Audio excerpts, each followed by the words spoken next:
the wedding, excuse me, she began hosting the annual event in commemoration of the wedding anniversary, which is July 31st, 1911, of the Rastafari and Menet Asfa. She deemed the event the marriage supper celebration and invited the Rastafari community all abroad to participate in the evening of conscious talk on the occasion, vegan food fellowship, and with the publishing of her book in 2011, which is The Roaring Liners, she developed deeper into the union of Rastafari and Empress Menet. It was important that the Rastafari community looks at the union of Rastafari and Empress Menet and model themselves after that. I know I personally, and let me introduce myself because I came on and didn't even introduce myself. Ones don't know. My name is Iras Levi. I'm coming out of Atlanta, Georgia, by way of New York, Trinidad, and everywhere else. I'm blessed and I feel honored to be able to be a moderator for this evening, where we will get a lot of information, a lot of education just based on Empress Menet and the union to Haile Selassie. We will also talk about whether it's a divine union between Haile Selassie and Empress Menet. Dr. Kush will go deep into that. She will talk about the union. We will also talk about Rastafari marriage and what that looks like from the past and also what that means today. Yes, sirs. So without further ado, I would like to introduce Dr. Jazanai Kush so we could get started with this islandful reasoning and we'll be able to educate ourselves. And please write your questions down because I know I already have a lot of questions. So please write your questions down and I look forward to the reasoning. Dr. Kush. Greetings. Greetings. Give thanks, Iras Levi, for that introduction. Give thanks to everyone who took time out of their schedule to be a part of this lecture/reasoning. I like to say that it is a combination of both because within Rastafari, much of I&I's conversations are two-way, they're reciprocal conversations, they're not dialogues. So we don't really follow the academy per se when it comes to our reasoning style. So we'll say lecture for the academy, but reasoning when it comes to I&I. So as Ross Iras stated, initially I began hosting the marriage supper celebration after reflecting on the importance of high holidays within Rastafari. And knowing that the coronation is celebrated, knowing that His Majesty's Earthlight, we even celebrate Ethiopian nativity. You know, we celebrate September 11th, Ethiopian New Year. However, there was no worldwide. I didn't even know of any local celebrations regarding the union of Haile Selassie I and Empress Menet Asfa. So I thought it really important at the time, being the director of the Haile Selassie I Learning Center and having a facility at my disposal to be able to host a banquet of sorts to honor that day. So, but that was simply just coming together, having, you know, when I think about it now, I see it being kind of juxtaposed to what Babylon would consider Valentine's Day. You know, I know as Rastafari, especially as Rastafari women, you know, most of us don't celebrate that day. However, we still love, you understand, and wanted to have a day, you know, that's usually a day where even though I don't celebrate that day, I like to see, you know, women, receiving gifts and, things of that such. And so honestly, I looked at that day and I said, well, this will be our version of celebrating Black love. And a session of mine said, well, why not deem it Black Love Day? You understand, within Rastafari. So, I still call it the celebration of the marriage supper, but ones can call it whatever they want to, right? So I think it's really important to look at that. Also, when I first began, like I said, it really became more of a celebration. I wouldn't say that it didn't have much depth, but looking forward at it now, compared to where I've taken it to this day within the research, it was a bit shallow. And what I mean by that is I did not take the time at that point to do much research on the energies. I was just looking at let's not ignore this day. I at that time I realized that the day, in my opinion, was the genesis spark of the coming together of these two royals.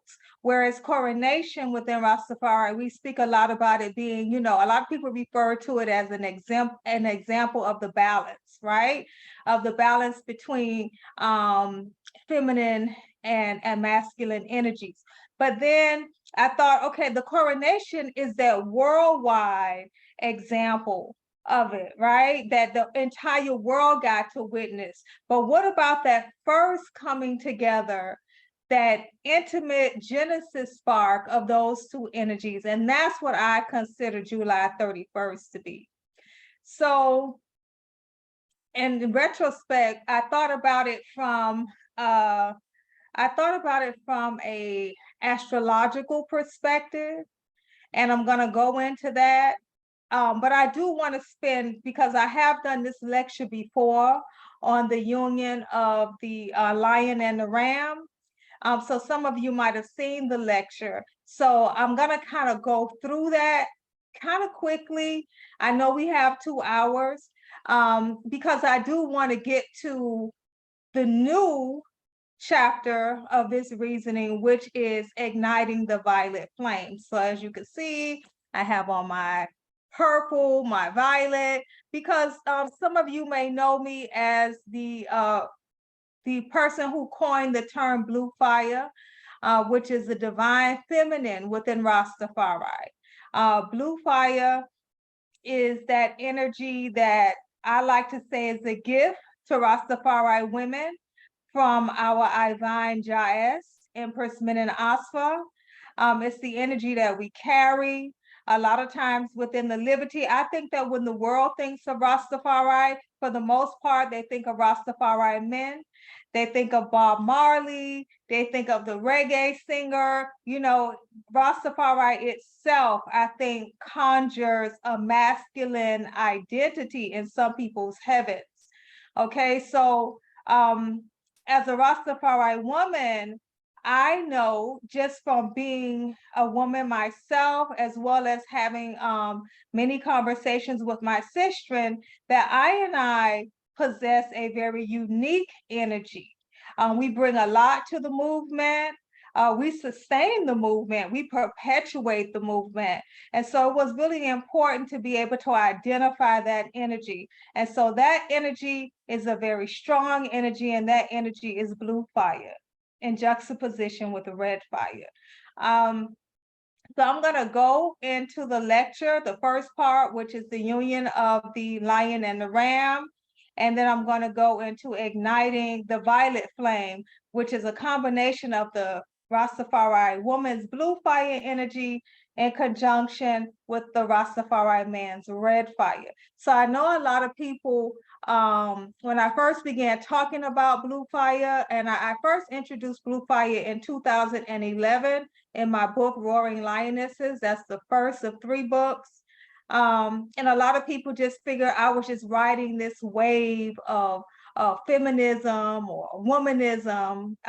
Just as a clear definition, I am an Africana womanist. I am not a feminist. I want to put that out there.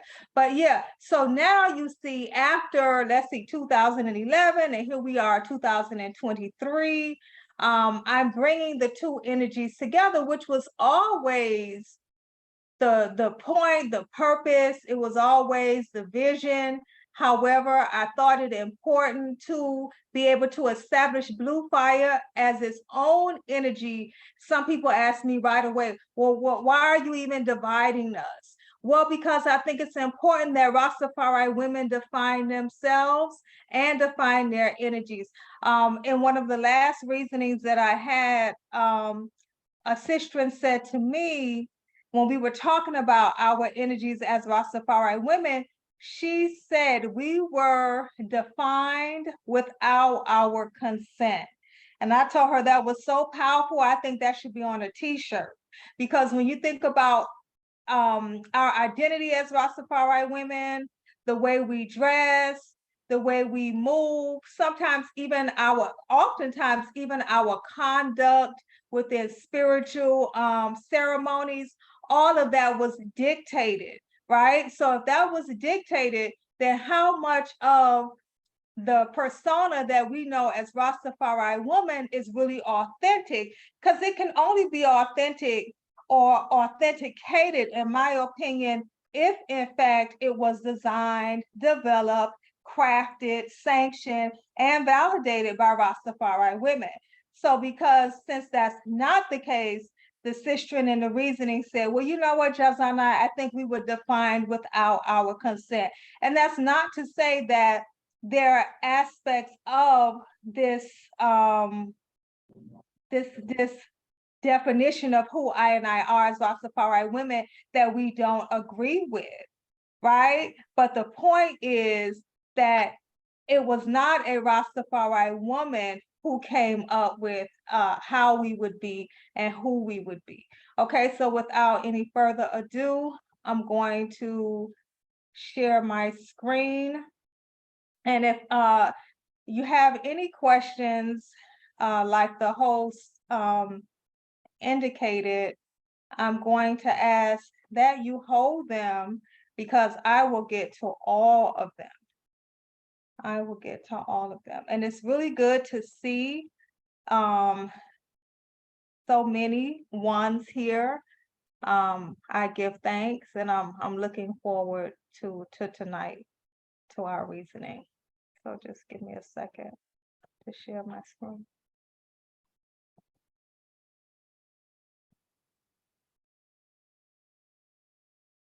All right, so I hope everyone sees this. Put in slideshow. All right, so here we go. So I wanted to begin the lecture with this excerpt from Haile Selassie's speech.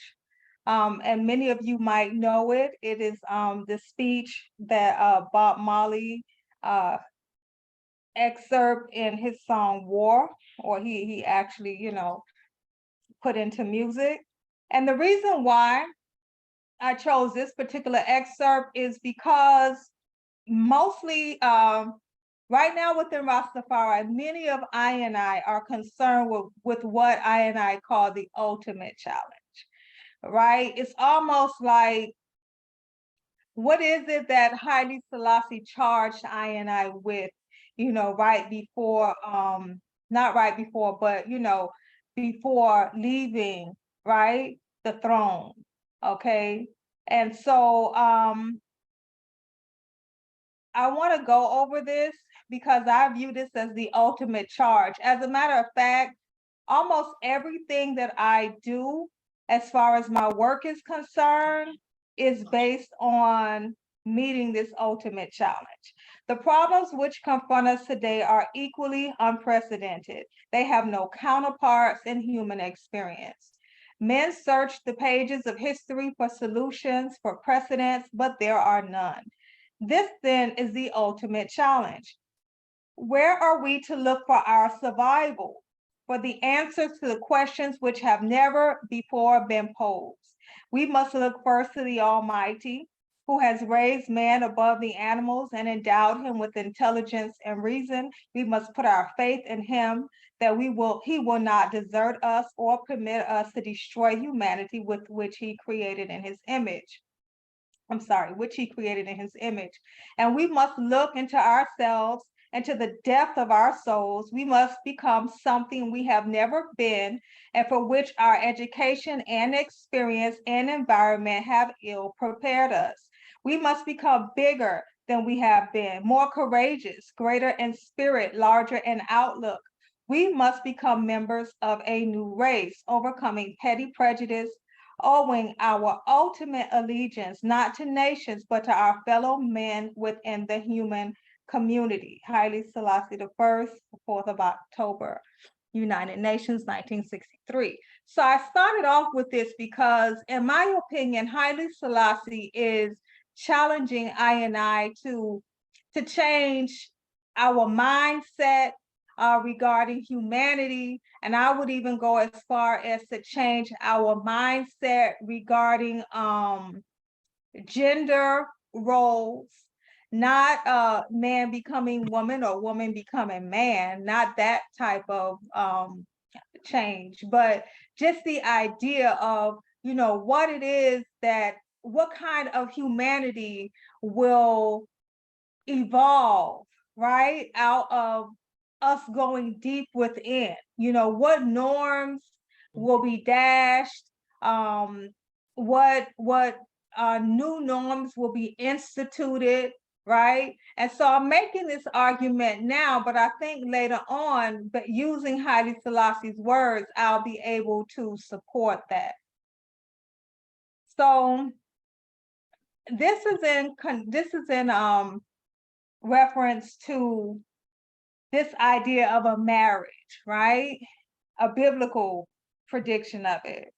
Then I heard what seemed to be the voice of a great multitude, like the roar of many waters, and like the sound of mighty peals of thunder, crying out, Hallelujah, for the Lord our God, the Almighty reigns. Let us rejoice and exalt him and give him the glory. For the marriage of the Lamb has come, and his bride has made herself ready. It was granted her to clothe herself with fine linen, bright and pure, for the fine linen is the righteous deeds of the saints. And the angel said to me, write this, blessed are those who are invited to the marriage supper of the Lamb. And he said to me, these are the true words of God. So this idea of a marriage supper, whether you want to view, this person as Christ or God, or, you want to combine the two, is something that is often heralded within Christianity and also within Rastafari. You hear Rastafari people talk about or refer to Haile Selassie I as the Lamb, okay? I think that because my viewpoint is from that of ancient Kush, I look at things through the lens of ancient Kush, where there was no lamb. I look at it when we talk about the marriage of the lion and the ram. Okay, the lion and the ram. So within Judaism, there really is this idea of a divine feminine, right? Because in the Bible, there is, if God or Christ is marrying and there's to be this marriage, some people say that, it's the Holy Ghost when they think about God the Father and the Holy Ghost, and they view the Holy Ghost as a feminine energy, okay? There has to be a marriage to some type of feminine energy if God is seen as masculine, right? However, there is no clear identification within the Bible. But within Judaism, and specifically in the Kabbalah, there's this idea of the Shekinah energy, right? Being the bride of God. So I'm not going to go much into that, but I just wanted to make some type of connection, because if there's this marriage supper, right? And if you're looking at the marriage being with God. God is the masculine energy, and then some type of feminine energy, whether you want to say it's a ghost or whether you want to say it's a physical being. We're just talking about masculine and feminine now. And so the Shekinah is seen as that feminine energy within Judaism. This is just more information talking about the Shekinah and exactly how she is identified. I'll just read a little bit of this. It says, however, in some sections of the Zohar, and the Kabbalah is actually based on the Zohar. So the central text of Kabbalah, dating from about the 13th century, the Shekinah is clearly identified as God's bride. In some of these Kabbalistic myths, the coupling between God and the Shekinah is described in specifically erotic terms. The temple served as the sacred bedchamber of God, the king, and his bride, the Shekinah. The king would come to the queen and lie in her arms. He took his delight between her breasts. They lay in a tight embrace, her image impressed on his body like a seal imprinted on a page. Okay, so that aspect, and the reason why I'm even bringing up biblical things is because many Rastafari hold on to the Bible as one of their reasons for identifying Haile Selassie I as divine. So if one, looks at his divinity being based on the Bible, then I think that it's really important to find a way to identify Empress Menen's energy according to that same type of, biblical structure, if that's necessary. For some people, it's not necessary to define her divinity based on biblical energy. Okay, they just see her as such. Okay.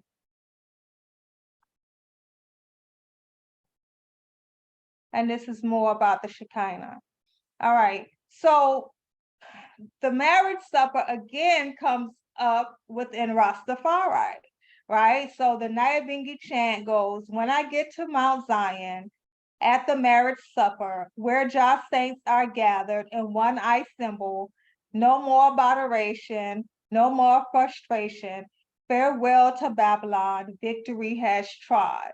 So the idea of the marriage supper and its biblical connection is carried over into Rastafari, carried over into our churchical aspect, right, which is the Nyabingi order, or I don't know about the other orders and whether or not they reference the marriage supper, but surely the Nyabingi does reference this marriage supper, of this coming together again. But remember, the marriage supper, July 31st, is not celebrated. So one has to ask exactly what is Rastafari referencing to. There's a Nyabingi chant talking about the marriage supper. Is it Christ and a spirit? Is it Christ and the Holy Ghost? That's left up to one to identify. Because I've been in the Rastafari Liberty now for 34 years, and I have never, ever attended an Isis in honor of the marriage supper.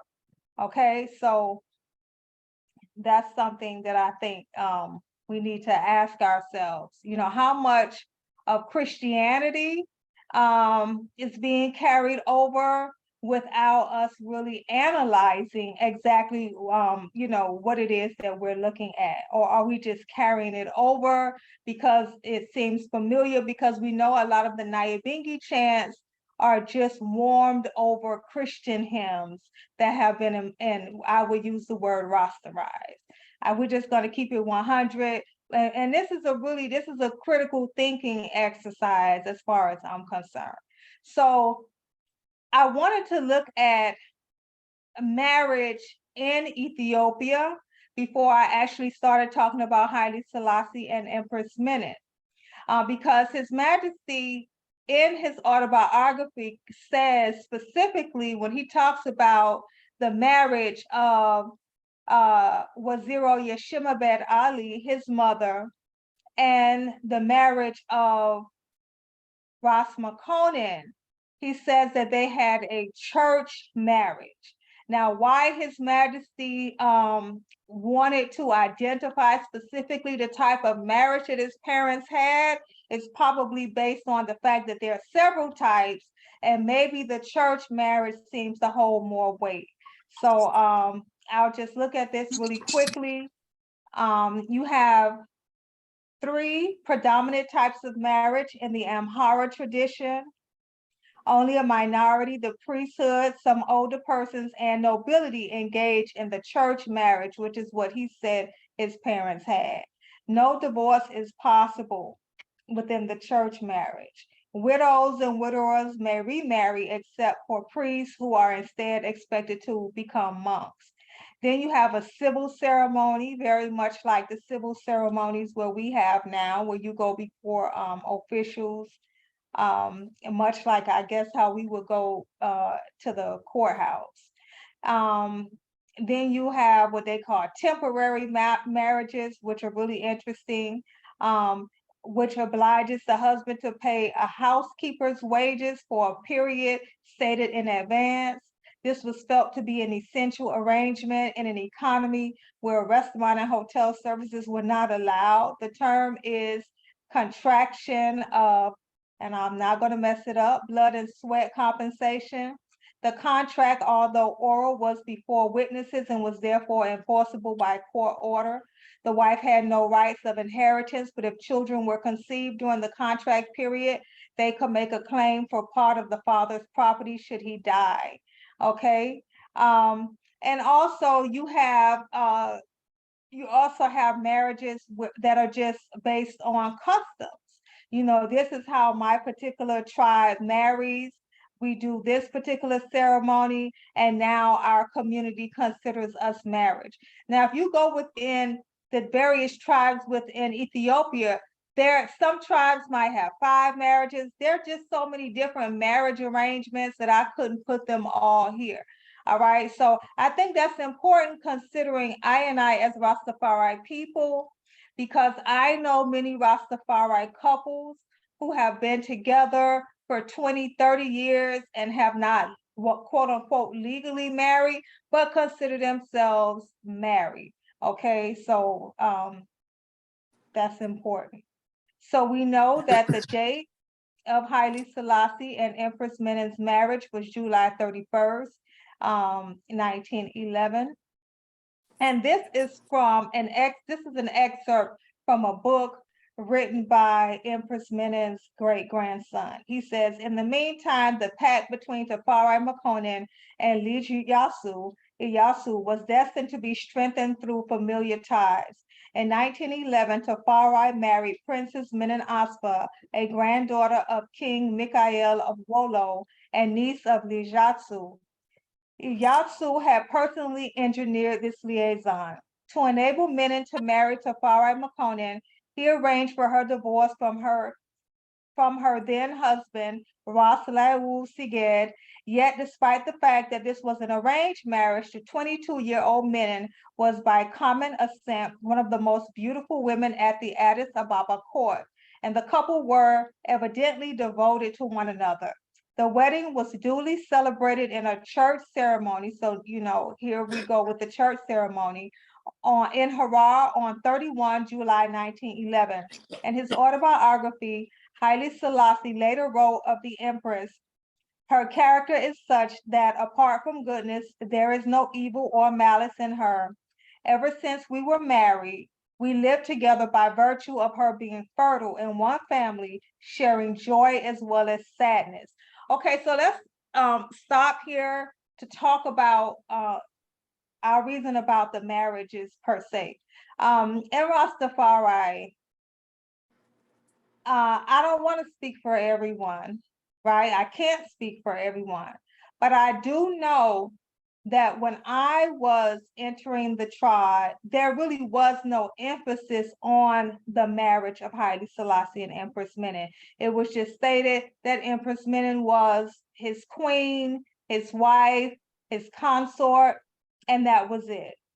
We did not know, I did not know that Haile Selassie had been married previously.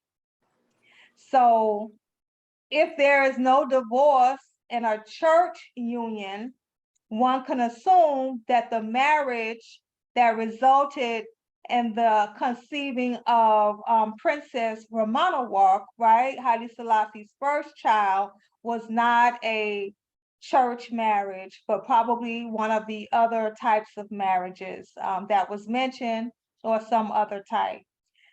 Also, I was never told that Empress Menen had 3 husbands prior to Haile Selassie. So why, I mean, you can look at it and say, well, maybe one just did not know. But I do know that her virtue and her piety and her solemnity, right, was something that was advanced. So Empress Menen was viewed as a very quiet energy, a very humble woman. Also within Rastafari, the fact that a woman would divorce and marry another man was frowned upon. It was often viewed, that kind of activity was viewed as whorish, you know. So a lot of women, because of that, stayed in marriages because they felt as if they would be looked down upon if they left, not knowing that both Haile Selassie and Empress Menen had previous marriages. All right, so I just want to take a moment to talk about, again, like I said, I want ones to focus on this reasoning, even though we're talking about 2 royals, but talking about energies, right? Talking about the energy that Haile Selassie I brings and the energy that Empress Menen brings. So if you look at them from an astrological point of view, Empress Menen is an Aries, April 3rd. Haile Selassie ushers in the zodiac sign of Leo with July the 23rd. Okay, and I'm just going to read this here. At its best, Aries, and the reason why I'm going through this is because usually when people think of Leos, they think of, you know, the king of the jungle. The Leo likes to be the star of the show. Aries, the baby of the zodiac, uh, you know, likes his or her way. Has a lot of leadership qualities. Very loyal. Loyalty is important for the Aries. Okay, but Empress Menen being an Aries, her energy within Rastafari was not presented like that of an Aries. Empress Menen was like I said, presented as being very quiet and humble, not having much to say, not really exhibiting leadership qualities. So these things are contrary to the nature of the Aries. And so I'll begin. At its best, Aries and Leo compatibility reveals a warm, passionate, and genuine relationship in which both partners enjoy relatively equal power and status, and in which they share many of the same life goals and objectives. Both Aries and Leo are ambitious and determined. So this is likely to be a relationship which either is or will aspire to be materially comfortable. There is a slight danger that both partners will get so caught up in the pursuit of a goal that they forget to live, however. There could also be a problem for Aries and Leo compatibility if either partner sees themselves as subservient. Okay, so that's again contrary to the idea of a subservient Aries woman in the representation of Empress Menen. Perhaps if one partner earns significantly more than the other, or if one partner has to play a supportive role to the other's career. This independent couple needs to both be successful in their own right, otherwise resentment can set in. It's vital to remember that for Leo/Aries, love compatibility must mean equality, because once one partner's ego suffers, the relationship as a whole will be completely out of balance. So I want to stop right there for a moment because I remember in an interview that Empress Menen did while she was in exile in Jerusalem, where her daughter, Princess Sahai, was the interpreter. The interviewer asked her a question that alluded to the fact that Haile Selassie's bloodline or so might have been higher than the empress's. And Sahai checked her and said, mother is just as highborn as father. That is why she retains her family name, okay, of Asfa, which, shows that she is the daughter of a great nobleman, right? Her father is. And so that's important. It's important to know that Empress Menen came to the marriage being a princess already, okay, having wealth from not only her family being a princess, but also her previous relationships. So Sahai wanted the interviewer to know that Empress Menen does not view herself as less than. You might say that she is the empress and she's a woman who, became an empress through marriage to a man who became the emperor, but her idea of self was not that of, being lower or subservient. Also, there's an interview online of a nanny who a white woman who was the nanny while the royal family was in exile in Bath. And so one of Empress Menen's great-grandchildren or grandchildren asked the nanny if she remembered Empress Menen. And this woman had been feigning forgetfulness throughout much of the interview. However, when Empress Menen's name was mentioned, her memory snapped back really quickly and she responded, "Oh yes, I remember her. She was quite imperial and there was nothing you could do about it." Just alluding to the energy and the royalty, because you have to remember, if you grew up a princess, you would carry that energy. You didn't just learn to be royal when you married the emperor, okay?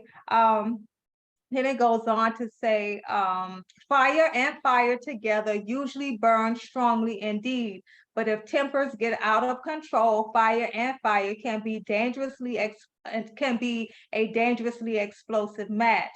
This was also seen when, in the same book written by the Empress's great-grandson, he brought forward that at the time of Haile Selassie ascending the throne, that Haile Selassie was advised by some of his advisors to not ascend the throne with Empress Menen, that there was a more beautiful woman, royal, who would be a better fit for the throne. And so when I first read this, I was shocked because I had never heard that, right? But being that this was a book written by her great-grandson, I saw it as somewhat valid. And the response, and I thought about why this would be. Why would his advisors advise that?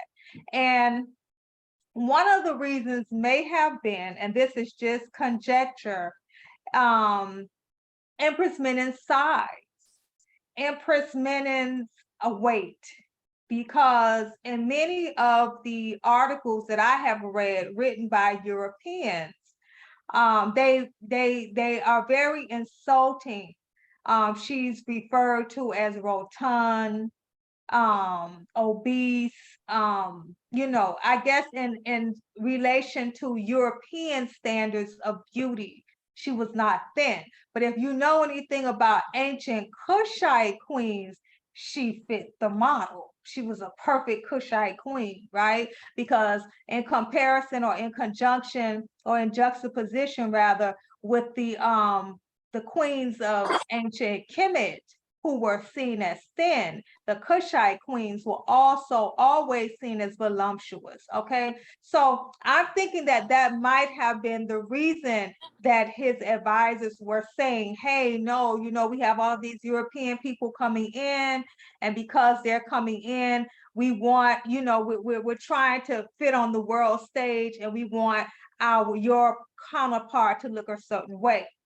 So that didn't fly. Empress Menin's response was very much that the response of an Aries woman. Empress Menin said, well, if that is the case, if that were to happen, and this is according to her great-grandson, I'll leave the palace right away because, and I forget the name of the noble that she named. She says, and I will go to be his wife because he has always like checked for me. And I went, whoa, is this what was going on behind the scenes? You know, but of course, Haile Selassie I did not ascend the throne without her. Prophecy would not have allowed that he would not have allowed that. That was just some busy, you know, advisors who were just being Babylonian and Eurocentric. Yeah, but Empress Menen said, oh, really? If that's how it's going down, well, you know, there's no shortage. You know, like Gregory say, my line and my list is long, long, long, you know? So yeah, she wasn't subservient at all, you know? Traditionally in this match, Leo, the royal, would have had the respect of Aries, no matter what amazing deeds the hero had performed. In a modern couple, however, we might consider this pairing more like celebrity and celebrity. They both understand the demands of one another's life, and they suit each other well, unless and until one partner falls from grace and is eclipsed by the other's fame and glory. Some people consider the fact that Empress Menen did not take the role that Taitu took, being a very vocal empress, right, on the world stage. They take that to mean that she was subservient or that she was humble. I will argue that Empress Menen is, and I don't refer to her or Haile Selassie in past tense as was, right? Because they're living energies, living beings, right? So Empress Menen is a very spiritual person, and she functioned and she fought from a place of spiritual warfare. As Rastafari, we talk about you know, spiritual wickedness in high and low places, right? And so while Haile Selassie I fought on the front line in the world stage, that whole, and I challenge ones and I encourage ones, study and do as much research as you can on her exile in Jerusalem and that monastery that she built. That was her spiritual, that was where she fought from. So now I want to go into Kushite symbolism of the lion and the ram, because we can talk about it from the perspective of astrology. And as you see, there's no better match for the Aries than the Leo. So that marriage was done in the cosmos, right?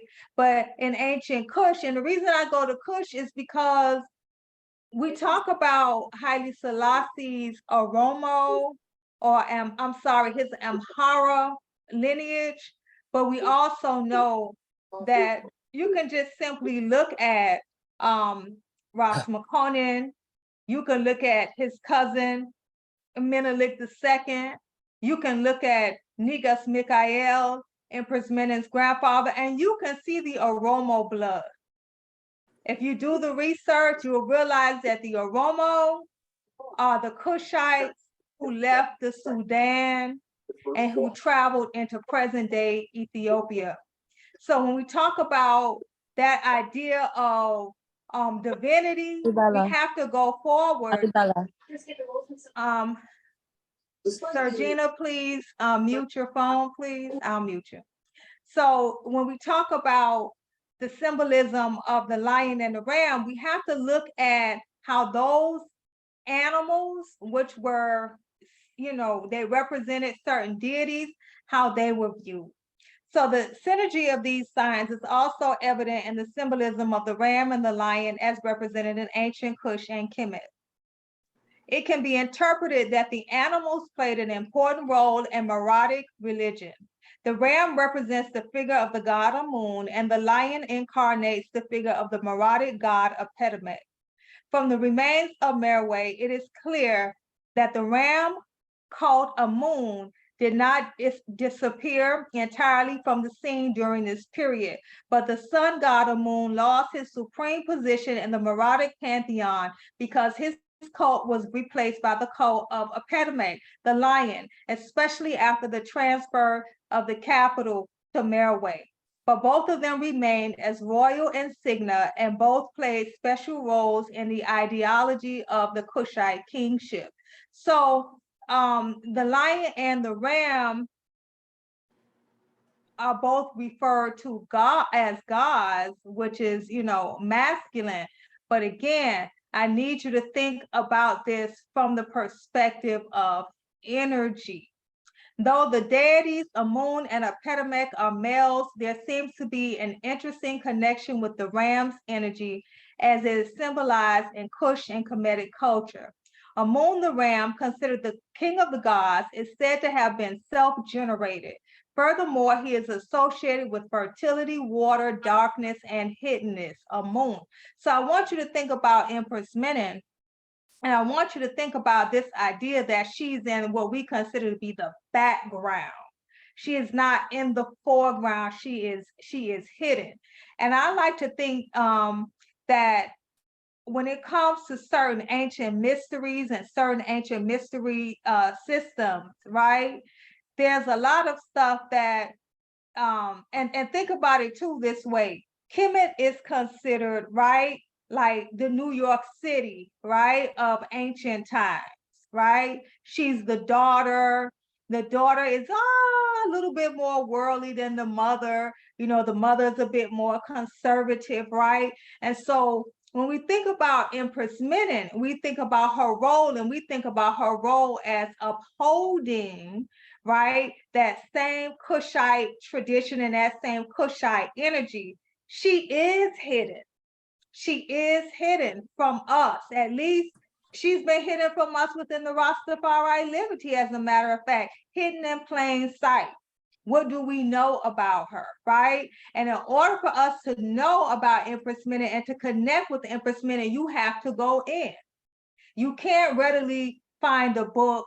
There's the book written by the European woman, which is a lot of speculation, right? But I argue that a lot of your connecting with Empress Menen, right, as her son or her daughter within the liberty, is going to happen when you go in, because she is hidden. These attributes, especially those of fertility and water, are closely connected with feminine aspects of nature. So even though Amun is considered a god, he is a god that has all of these energies that are usually associated with femininity. And I'm not asserting that Amun was considered feminized, but it does appear that having been self-generated, he will have to embody elements of feminine energy. So Amun has both the feminine and masculine because he brought forth himself. Now we know in nature, the only beings that can bring forth themselves, right? Whether it be certain animals, certain plants, and even in the case of certain women, right? They have identified that certain women have been able to recreate without sperm from a man. Now, some of you might say, oh, that's ridiculous. Okay, but look it up. All right. Similarly, the title or office, the divine wife of Amun's god of wife of Amun, afforded royal women participation in divine rituals that elevated them to a level of balance and spiritual rituals. So what I want to talk about with that is this idea that connected to Amun, this particular god allowed women, royal women, whether it was the Pharaoh's consort, whether it was the Pharaoh's sister or the Pharaoh's daughter, the title of divine wife, right? And within this role of divine wife, there were certain spiritual practices that allowed them to have connections with the divine. So they were kind of intermediaries. And here's some of the things that these divine wives of Amun could do. And the reason why I'm going into this is because I don't want you to see Amun as masculine. I want you to see Amun, this ram, as having this particular energy that connects itself to a level of elevating women or a level of incorporating femininity. Okay, so here's some of the things that these women up under Amun could do. Participate in the procession of priests for the daily liturgies of Amun. She was shown accompanying the priest called God's Father, a general designation that could include the top 4 priests of the temple, known by number. Bathing in the sacred lake with pure priests before carrying out rituals. Entering the most exclusive part of the temple with the high priest. This included the Holy of Holies. With the high priest calling the God to his meal, reciting a menu of food offerings, with the high priest burning wax efficacies of the enemies of the God to maintain the divine order, and shaking the sistrum. Okay, so again, the ram, the feminine energy. And then Epidemic, the lion god, is considered the most important of all the non-Kemetic gods. So Epidemic is a Kushite god, and he's indigenous to the land of Kush. He's known as a war god and is described as one who sends forth a flaming breath against his enemies, and this his name, great of power. So I want you to remember Haile Selassie is the might and power of the Trinity, who slays the rebel with his strength. Interestingly, Maradic theology established a peculiar association of Isis with the main autochthonous male deity of the pantheon, lion god Epidemic, replacing Osiris. Replacing Osiris with Epidemic and the Osiris, Isis, and Horus triad makes him what could be considered the power of this ancient Kushite trinity, as his title suggests. Furthermore, it may be possible that the newly established triad also represented a union between the lion and the ram. While Isis is often depicted wearing a crown with the cow horns of Hathor, she sometimes is portrayed wearing a crown with the peculiar characteristics of the ram god based on her association with Mendes. Okay, so usually when you would see a Epidemic would be seen with Hathor, but there were very rare times, right, when Isis would be also seen wearing the horns of the ram. All right, so I just want us to identify that these particular energies, the lion and the ram, were key deities within Kushite. Remember, Kushite and Oromo is the heritage of Haile Selassie and Empress Menen. All right, and then finally, to seal this portion up, this is when we talk about the Sphinx, right? Oftentimes you see the Sphinx with the head of a man, sometimes or a woman, but in this case, this is the joining of the lion and the ram. So you have the lion's body here and the ram's head. All right. So we know that marriage was important to Haile Selassie. So I'm going forward to Haile Selassie's view of fidelity and the importance of the union.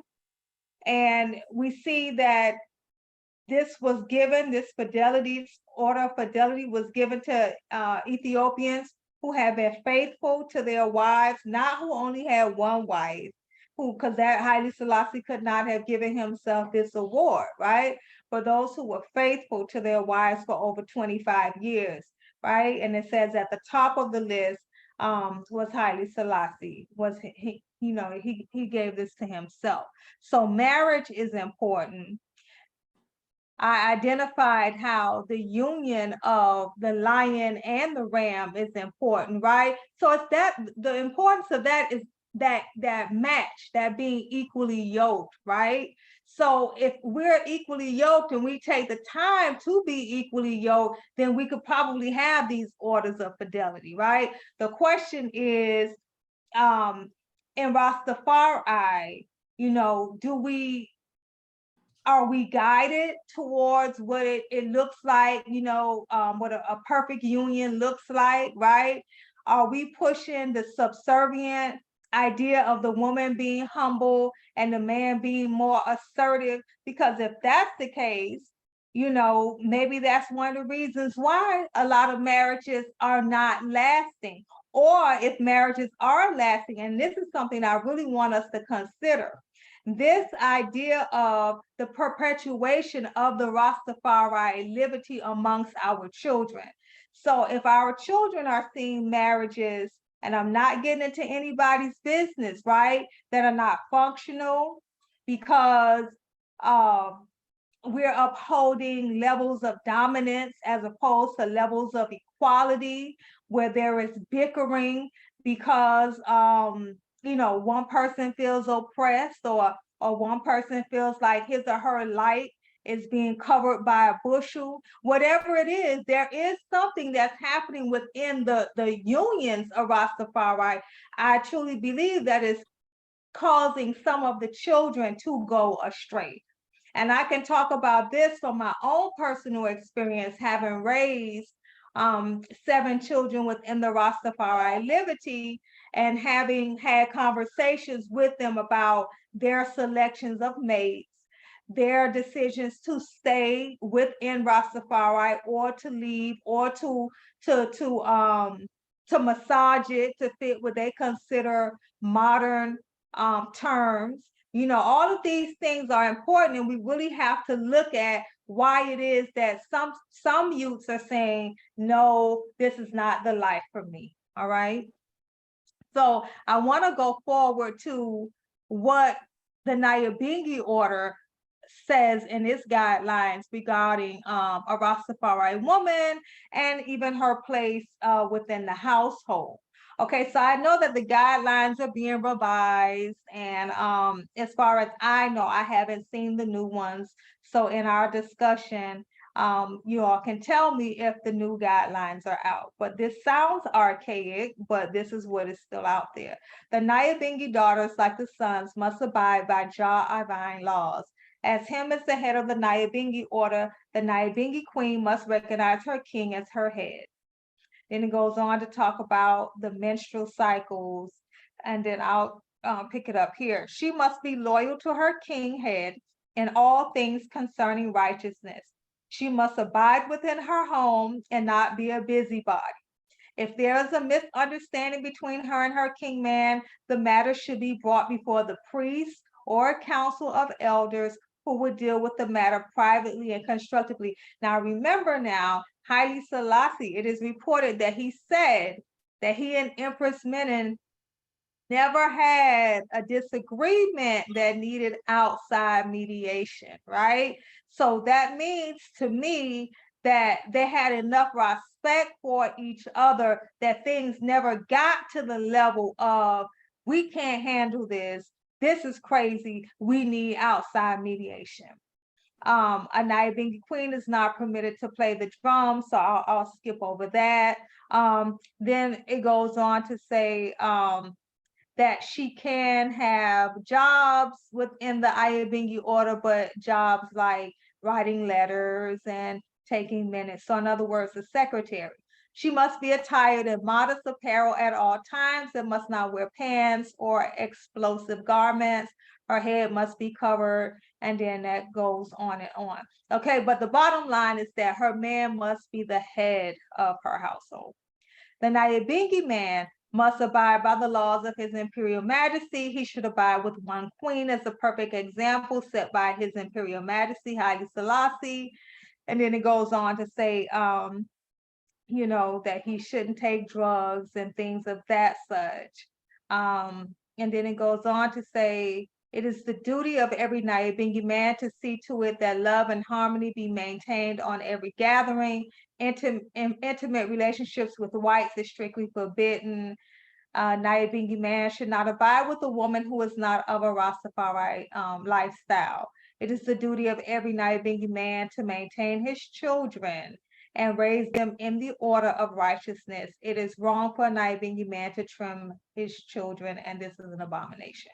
Okay, so Rastafari, Nyabingi in particular, these are all the laws that we have regarding man and woman relationships.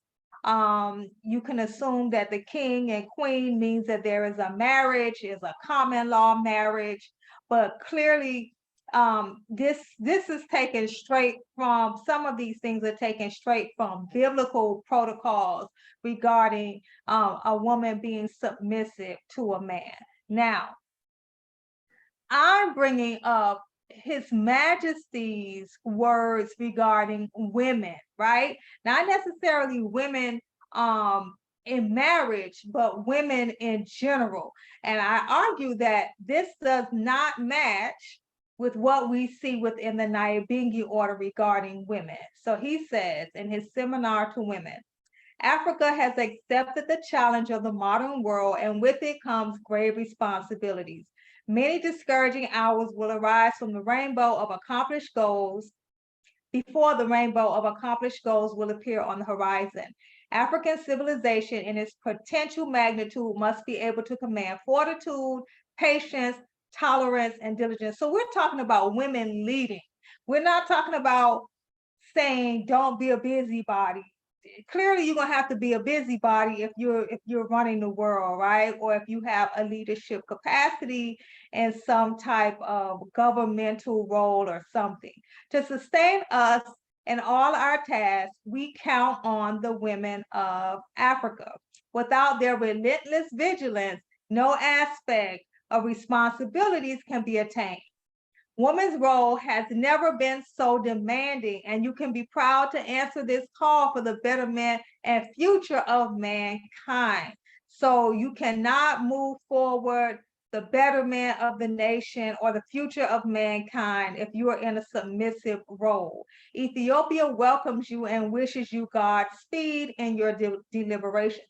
So while we don't have any information where Haile Selassie is saying specifically this is the role of a wife, you can garner from this that Haile Selassie views women as essential to running things, you know, to running the nation, to advancing the nation. All right. And also the fact that his daughter, Princess Sahai, said that, you know, at the time of an interview, she was 20 something and that her parents hadn't married her off yet, which had happened to Empress Menen. We know that she was married early on and she later fought against those child marriages, right? Because she didn't think that the women should be married off so early when they were girls. So clearly this idea of following the old when it came to marriages was something that Haile Selassie I and Empress Menen viewed, you know, as needing a level of modernity. All right, and this is another excerpt where Haile Selassie talks to women, and this is in regards to education. With regards to the boys, we are satisfied with the progress made. Our hope in this circumstance is partially fulfilled, but the prospect of our female children is frightening. It is as if they die early and leave their parents childless. For as soon as they show some promise in their education, they are either by their parents or of their own accord married. The money we spend on the girls seems to be wasted because they leave before receiving enough education. If this state of affairs continues, how can we reach the goal of public education for which we have planned and are planning? Today, the women of the world are not content only to live as housewives. In most countries, they're striving harder and harder for higher education so they may participate in the civic duties of their community and nation. Sounds like you got to be somewhat of a busybody to me. In time of war, women like men have served their country, and some of them have fought side by side with the men against the enemy. So I'm making somewhat of a mockery when I say you have to be a busybody, but what I do mean is that you definitely cannot, doesn't sound like the definition of a Nyabingi woman will be this woman.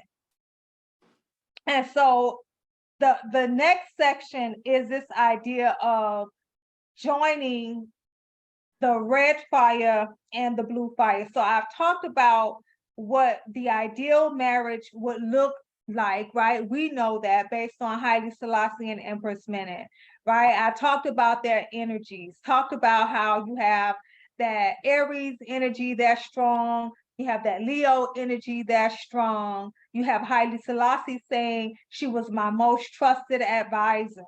You know, I'm not talking about the men who were in my court. Yes, he listened to them too, but when I really needed to know, you know, which way should I go, you know, she was my most trusted advisor, right? We hear her daughter saying, mother was just as highborn as father. We hear Haile Selassie saying, we don't want to marry our girls off. They need to be educated. They have to take a role within in this democracy that, you know, that's within our theocracy, right? So we know all of that. So the question that I want my brethren and sistren, right, on this Zoom to think about is, what does it look like, right? Remember, I began the lecture talking about becoming members of a new race. Clearly, those guidelines for the Rasta man and the Rasta woman, some of them are outdated, right? So when we take that red fire, that's our brethren, right? That is that intense energy. And we take our blue fire, that's our sistren, that is also an intense energy, but has a lot of elements of tranquility, has a lot of intuition, and we merge them together in order to become the new race, right? They're red and blue. It brings us to a violet flame, right? So when we bring both flames together, this is what we get.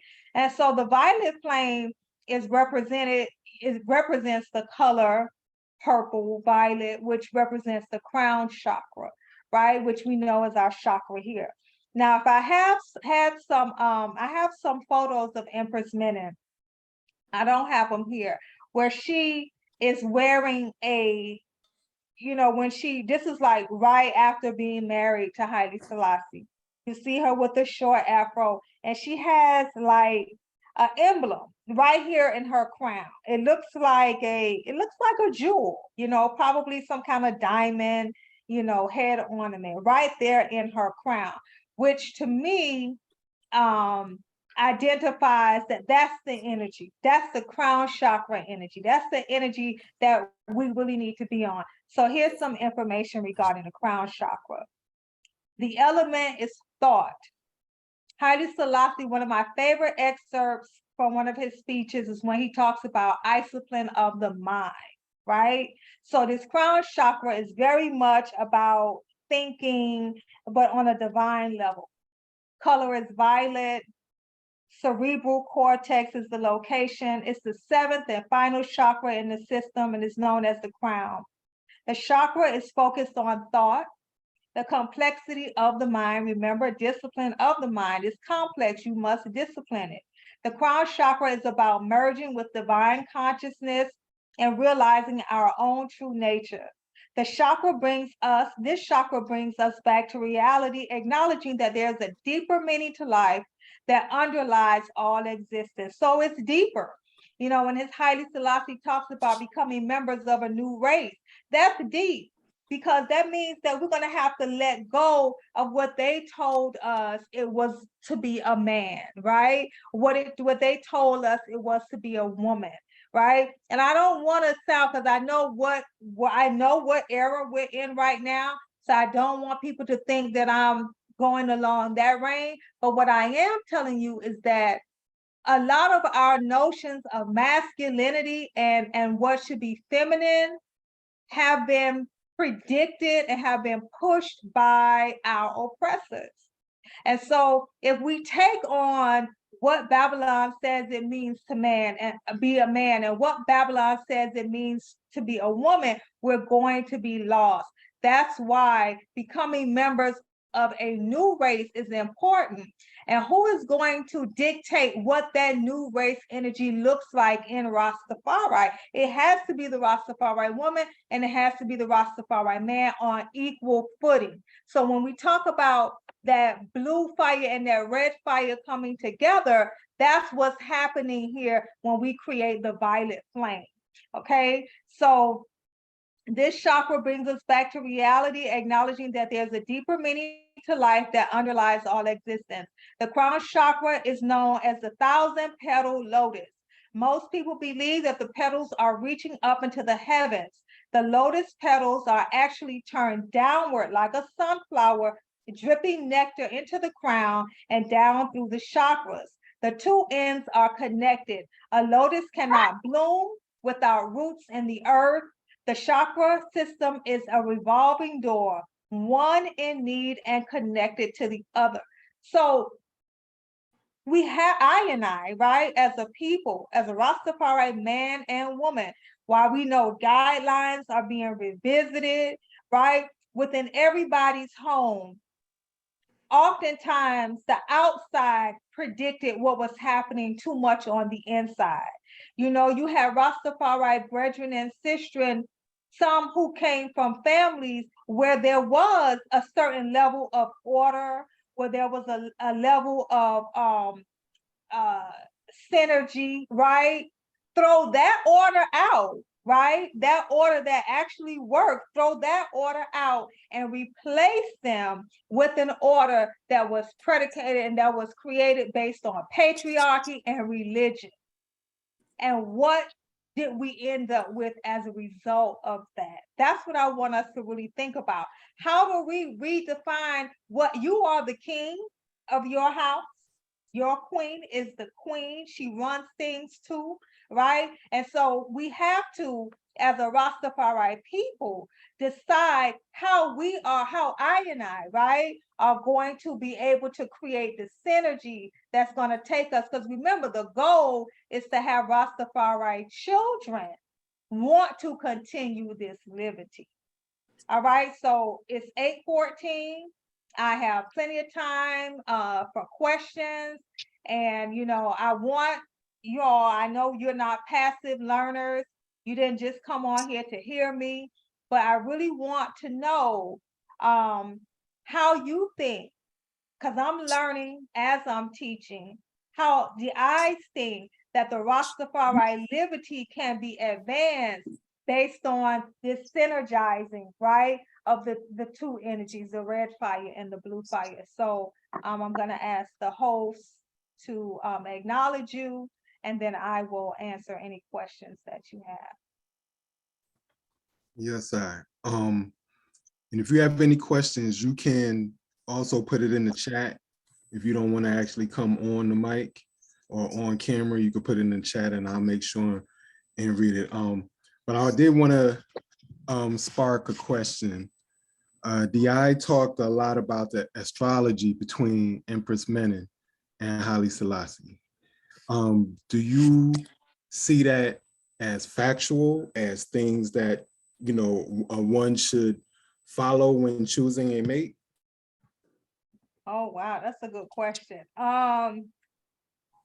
Well, I know that,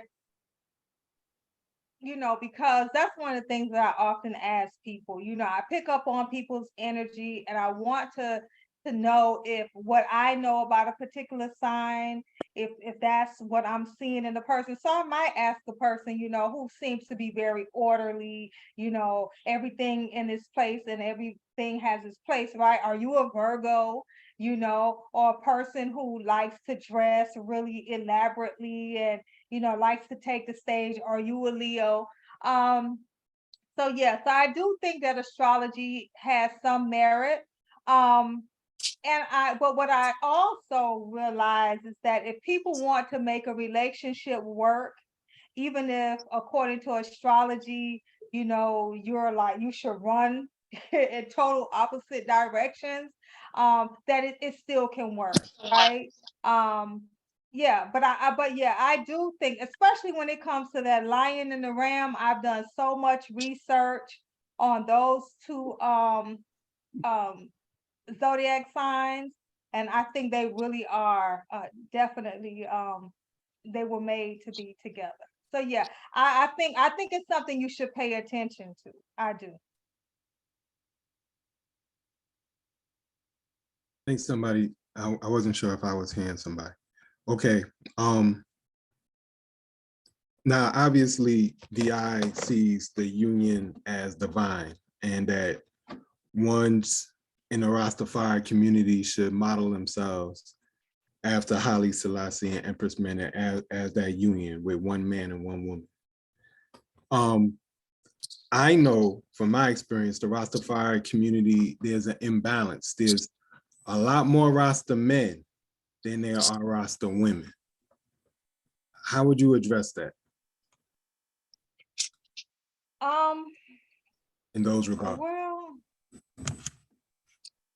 all I could say in that case is shine your light brightly so that more Rastafari women can come in.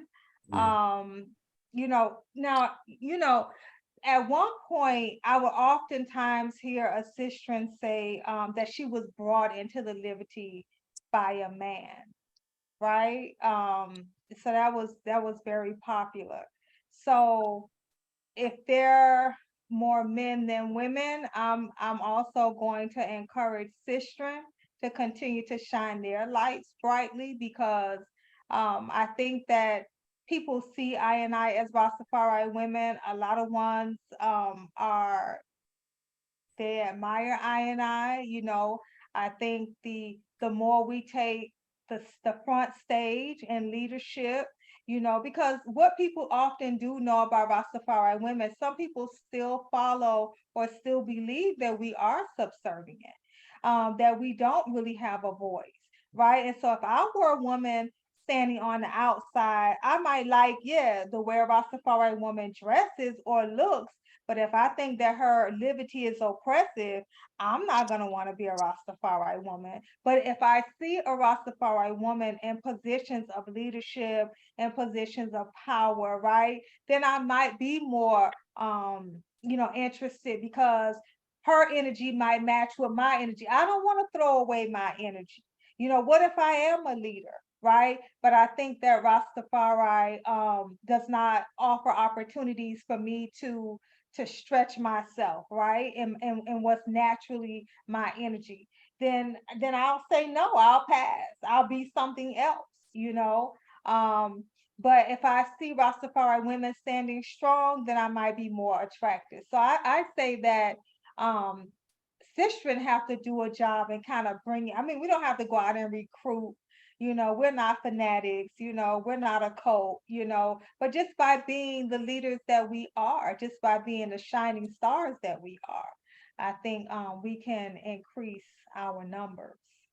Well, because of that imbalance, you have a lot of Rasta men, having children and having wives who are not necessarily dealing with Rastafari. But you don't necessarily see that the other way around. I don't see a Oh. Rasta woman being with a man that is not a Rasta, that is not a Rasta man. What do you say to that? And is it possible? Can that work? Can a Rasta man be able to, because of the imbalance, be able to be with a woman who is not a Rasta woman and it still flourish and it still work? Um, I it's interesting that Rastafari women, for the most part, won't have a bald head man, right? Mm. Because for I and I, for many of I and I, the whole idea of Rastafari incorporates the locks, the whole liberty, the way of eating, um, because Rastafari for the most part is seen as the man, right? So we attach ourselves to that definition. So we're Rastafari. Rastafari is the Rastafari man and then the Rastafari woman. We don't see ourselves as Rastafari women with a bald head man. That wasn't the vision when we came into the liberty. But on the contrary, many Rastafari men, at least, Gregory said the daughters take a little longer, which talks about that balance, that imbalance, right? And so some Rastafari men feel as if, this thing here is real rough and raga, and some sisters just aren't gonna get it. So, they'll just go ahead and they'll deal with a bald head woman, right? And they'll attempt to bring her. I say, you can't bring anybody. In my book, I write about that. I write about two different types of Rastafari women. I call one the resident and one the visitor. The resident is the one who takes up residence. She stays, this liberty is hers. If she doesn't like something, then she finds a way to amend it so that it makes sense to her and so that she can hold on to the liberty. And then you have the visitor. The visitor comes in, she might put on locks, she might wear that long skirt, she might learn to cook some idol, but deep within, she's not really gonna feel it. So you have Rastafari men that deal with women who don't have locks, and they also deal with the visitors, the women who they know are just faking the funk, to use the common vernacular, right? Okay. So I personally feel like the men need to stick to their guns, right? And if it means that you have to try this journey alone for a bit, then you do so until you find a woman who is equally yoked. Because if the bottom line is the perpetuation of the Rastafari nation, right? Then you getting with a woman who is not Rastafari, you're gonna have youths who are more than likely you're going to have some type of issue regarding how you're going to raise the kids, Rasta, maybe not, and that's not our aim. Our aim is to have Rastafari families. Okay. Elijah Tafari. Can you unmute him, please? He's unmuted. Brethren, you got a question? God bless. Can you hear me okay, King? Yes, sir. Give thanks, Empress. Yes, Queen. What a wonderful presentation. Give thanks. I'm excited to being able to share it as a recording. I think there was something that you didn't reason on. No, there's a couple of things that I think are important. And one was His Majesty and Empress Menen agreeing to an arranged marriage with their first daughter, and how terrible it resulted into, and how she was murdered by a man who was more than twice her age. And so the result of realizing that arranged marriages were something that, though traditional, also were deadly and used as power struggles, was again the princess. I can't, I'm not that fast with names, but it was the one that Yes, and it really, really upset His Majesty. The man was found dead mysteriously later on.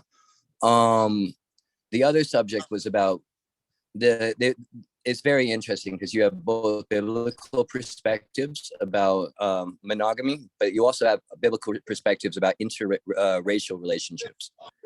And I think that in a lot of ways, because we are becoming a new race, there's also a ideology or it's idealism about trying to Yeah, I'm all right. I was just listening. in a sense, Yeah. bring a one love philosophy here. Yes. You understand what I'm saying? And so it leads to basically amalgamation. It leads to watering down until certain, particularly Africans, understand that being with ones from other races can become very, very difficult as a dynamic of understanding Rastafari family, and Rastafari longevity. So I think that in a lot of ways that amidst all of this is one's own relationship with their history, themselves, and with the concept and the icept of Africa as being a place of spiritual importance and our place of belonging. And so there's a certain nature of watching those dichotomies crash into each other. While they thought ideologically we can all get together and just one love, and not realizing that who you wake up in the morning next to is where you get your chi from. So I wanted to hear your thoughts about the dynamics of interracial relationships and the importance of being tolerant, and at the same point, the future of how Rastafari can deal with those things when it comes down to being able to express that, like you were talking about, signs sometimes can work that you don't expect. Sometimes people can too. But for the most part, I feel that that's one of the biggest problems that we have with Black men, period, let alone Rastafari men. Brethren, just I pray to you. I would like to go ahead and address your question, before you continue. And your question, I'll stop there, my lord. You're right. Your question had to do with interracial. Yeah, her thoughts about it. Her thoughts about interracial relationships within Rastafari. And the dynamics. Yep. Okay. I just want to make sure. My lord. Oh, yes, and yeah, to even go forward to the arranged marriages. And I think that, as a part of African culture, right? Even though His Majesty was bringing Ethiopia, or he did bring Ethiopia into more of a modern, way of living, that those arranged marriages, like you said, were all about politics, and that wasn't going anywhere. Slavery could be abolished, but these marriages between these royals, or between families that needed to be connected, those things were going to continue. And you're right, he regretted it. His daughter was treated horribly, and so the arranged marriages definitely, but when it came to His Majesty's marriage to Empress Menen, all of the reports, or all the reports that I've read, even though that was an arranged marriage, right, said that there was this mutual consent, that after having been married 3 times, Empress Menen agreed that this young brother, right, this young royal, she saw where he was headed. She saw his trajectory. She saw that he was headed for the throne, and she decided that, yes, this is the man who will become a god, and I'm going to be here for it, right? And so, in regards to the mixed marriages, the interracial marriages, I think that we ought to follow the example of Haile Selassie I and Empress Menen, knowing that Haile Selassie, being the father of African union, of African unity, right? And knowing that I as an African people need to move forward and need to strengthen ourselves, right? I think that is the route to go. I do know that, again, at one point, I believe one of the princes, or one of the royal men, was going to be married to a Japanese woman at one point, and that didn't happen. But I'm sure that was all political as well. So I think that, you see, Rastafari being a African liberation movement, when there is race, marriages of different races, I think that there is going to be a conflict based on the premise of Rastafari being an African liberation movement. Knowing that we are the children of enslaved Africans, right? We don't, that's not something that you forget. That's in our DNA. So every day that we wake up, we're reminded that this is the Gideon. Every day we wake up, we're reminded that this is Babylon. So for those who can, put that aside and decide that, They don't see color. His Majesty also said, until the color of a man's skin is of no more significance, right, than the color of his eyes, right? But that doesn't necessarily talk about marriage. That talks about us just being able to be kind to humanity, and us being able to treat humanity correct. Until Haile Selassie I or Empress Menen shows some particular example of us intermarrying, I would say that I yield to that type of example that I've seen from them. And I say we are kind to those who are kind to us, and to those who show us destruction likewise. Give thanks. Brethren, were your question answered? I see you in the group chat, you put well put. Oh, very much so, my lord. It was a very, very well answered question. Thank you so much, Give Empress. Yes, So, you know, within the Rastafari community for a long time, I've heard a lot of Rasta men talk about polygamy and talk about having more than one wife. How does that relate to the Rastafari union in the eyesight?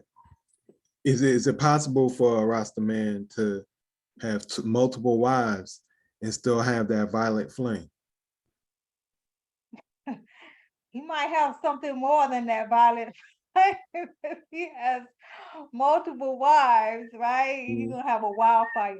No, really, honestly, you know, I've known brethren and sistren to be in polygamous relationships, and it's not something that I frown on. It's not something that I'm gonna participate in, but it's not something that I frown on. If that's what works for people, that's what works for people. Haile Selassie I shows the example of one man and one woman. So that's what I live by, right? I also think, from an emotional perspective, I don't know if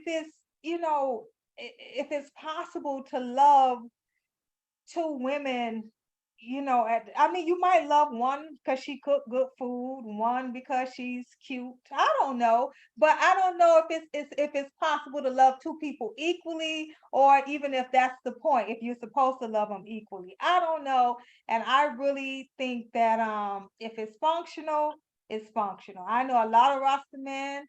I don't think that they really play that too much nowadays. That's kind of outdated, host.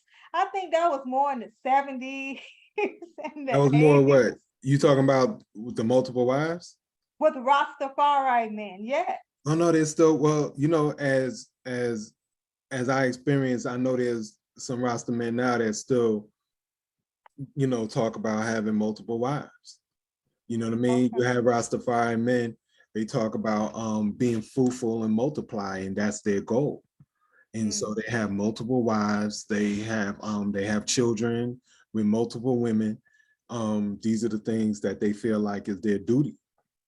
Well, to answer the second part of your question, and sometimes I laugh and jest because I really don't want us, or I to take things so seriously that we can't really look at it and we can't analyze it, But I think that is it possible to have that violet flame? Now let's talk a bit about the violet flame, because that violet flame is the height of spirituality.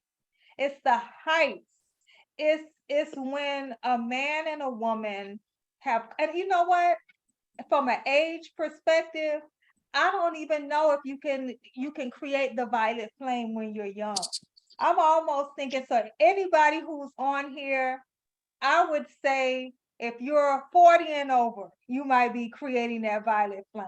I think young people don't know enough to create the violet flame. So what is if it you're that you need to younger, know? But what is it that the eye needs to know to be able I to think create that violet okay, flame? first of all, you need to know yourself. Mhm. And in order to know yourself, I think you need to go through several metamorphoses. Okay. I think that because we grow, right? Haile Selassie says that learning stops at the grave. And so self-learning also stops at the grave. I think that once you understand the divinity within, right? You're able to see the divinity within your partner, You're able to experience spiritual manifestations together, right? And that, to me, that is when the violet flame emerges. When you really know love, you have to have gone through enough stuff that wasn't love in order to get to that violet flame to say, ah, this is it. Ah, this person feeds me iritically. Ah, this person is my kindred spirit. If you want to say twin flame, if you want to say soulmate, you don't really get those things when you're young because you just haven't experienced enough. So the question was, can the violet flame emerge with a polygamous relationship? I just don't know, because if the whole idea is to merge and become one, right? Normally we're thinking that that includes two beings coming together. I don't know about three beings coming together to become one. I just don't know. Mm. So now you mentioned something about age in terms of young people. Somebody in becoming a violet flame, it seemed like you was talking about it was going to take some age and experience, Mhm. right? Things that you've experienced to be able to cultivate this violet flame. So what do you say for like the older man, which is prominent in Rastafari in our community, the older man and a young woman, and a younger woman, because we've heard of 50, 60-year-old men dealing with 20-something-year-old women, right? So how is she, if he's already seasoned and he already has all this experience, how is this 20-year-old, according to Yah, if you say you can't do, is a younger woman wouldn't be able to be able to come with that flame? How does that balance? How does that come? Yeah, it doesn't, in my opinion, it doesn't really balance. I think that, you know, but maybe, and I'm not trying to defend older men being with younger women, but I was just gonna say, maybe the man's too ignorant to even know, because if that's his MO, if his MO is to always go for younger women, right? Then he himself doesn't really know the fullness of that violet flame energy, right? So he's just going with what he knows, and it's kind of predatory in a way. You know what I'm saying? He's kind of preying on these younger women because they look at him as the big dread, so to speak. You know what I'm saying? So I think that it's kind of, women have to take a role in this too. Rastafari women have to take a role in this too. We have to look at our younger sisters and we have to provide a level of support so that they know their value and their worth, right? I remember coming into the Liberty, I came in at 16, I'm 52 now. And I remember Rastafari women, older women, just not paying the younger women much attention, other than to kind of scrutinize us because we were young and pretty, right? And hoping that we didn't want their men, right? I think that's wrong. That's not the way to go. I think we need to take the younger sisters under our wing if they want to be. Not, we're not trying to create minions. I don't want a mini me. However, I do want our sisters to build their self-worth, right? Because if you know your self-worth, right? You know that you're growing, you know that you're blossoming, you know that you have a long way to go. You might not be so ready to attach yourself to, this person who, because another thing too, that imbalance after a while it's gonna come to the forefront. Because the woman is going to want to experience things and the man is going to be like, been there, done that. Okay, she's going to want to grow and blossom and he's going to be like, just chill out. So that's going to play out. So if we let our sisters know ahead of time, now, if you marry a man too much older than you, eventually you are going to continue to grow and he's going to feel like, I've been there, done that already. And that's part of the violet flame too. The violet flame is having that level of compatibility, right? What is it that I want in a partner? And not only what is it that I want, what is it that I offer? And I think that oftentimes our young sisters don't really know what they have to offer because they haven't experienced a lot.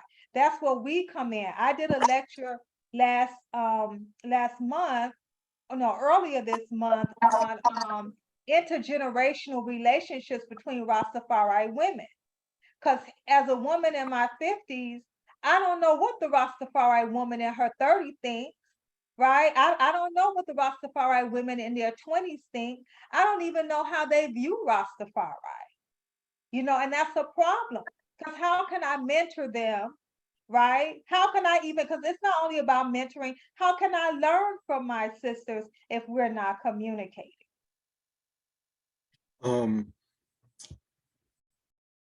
What advice would you give to a Rastafari couple that's planning on coming together in marriage? Like, what advice would you give to a one right now, especially when you talk about the new race? Are you still there? Yes. Okay. Yeah. So what advice would you give to a one that's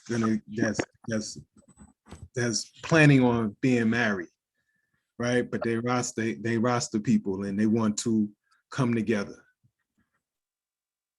Well, I think I do have some advice to give because I've been married several times, just like my mama, Empress Minute.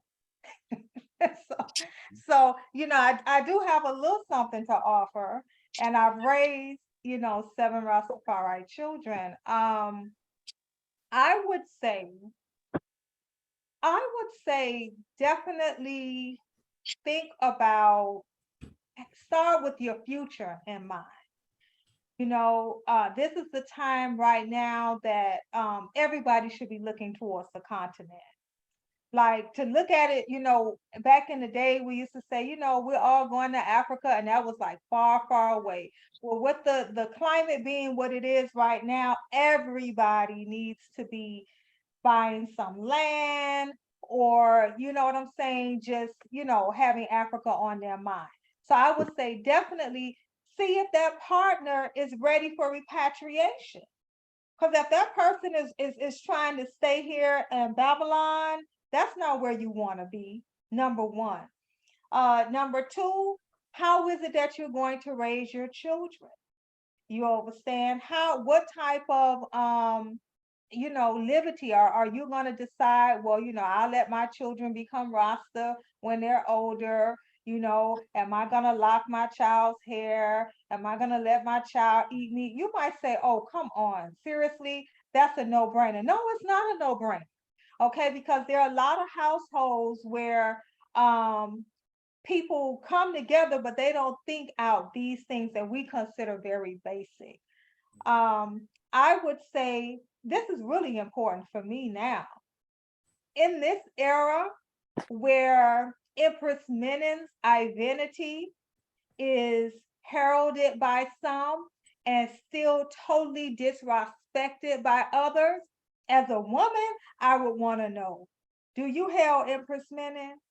Because if you don't hail Empress Menen, I don't think it's going to work.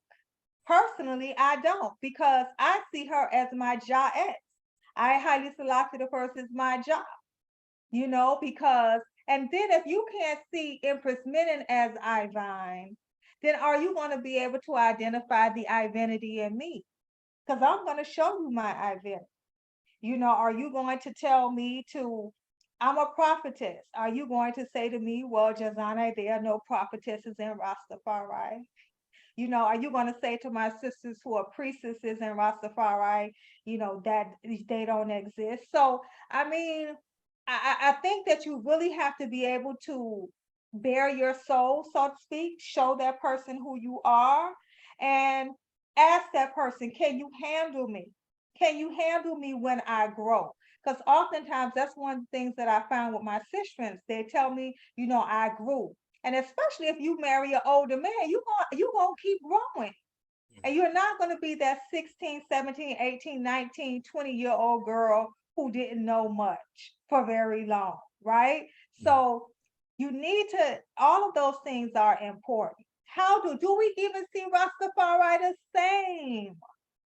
Is Haile Selassie a great king to you, or is he your Jah without any intermediary? You know, so you gotta do some real digging. Good answer. My other question, hold on, I think I have somebody on a Zoom user. They have their hand raised. It just says Zoom user. I don't see the name.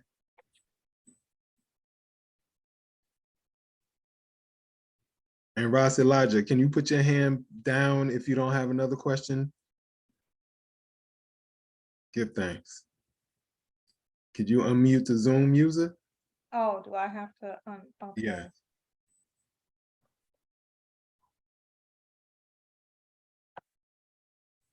Well, I'm clicking ask to unmute. Greetings. Greetings. Yes, I give thanks for life, health, and strength. Empress Jana, Rases Jasana, this is Empress Karima. Yes, sir. I Rastafari. didn't, my son did something to my Zoom. I didn't realize that I wasn't being seen as who I am. But, you know, I do give thanks for the platform.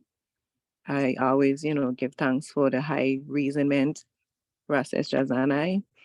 You know, I do give thanks as well for the balance. I saw the deepness of even having the host being male.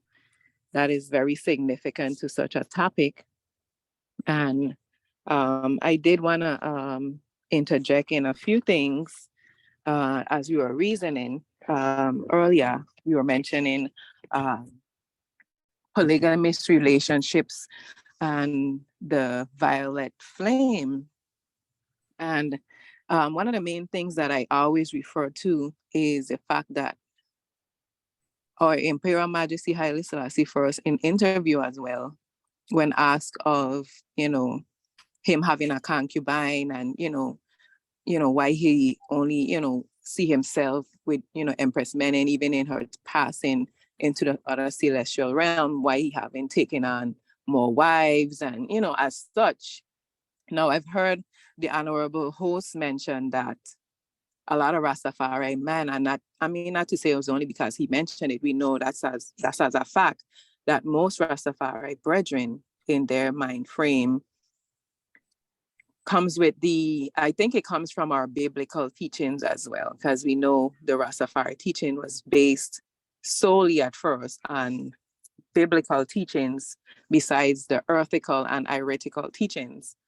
Now, I would argue that we were more into biblical teaching as opposed to our heretical. Now, a lot of our heretical came out of us having to be secluded from society and kind of ostracized in a sense. So we had to make a lot of our living, you know, whether it comes from being in the hills, being, you know, just out of community sight and having to use our own irates and use our own, you know, innate knowledge to survive.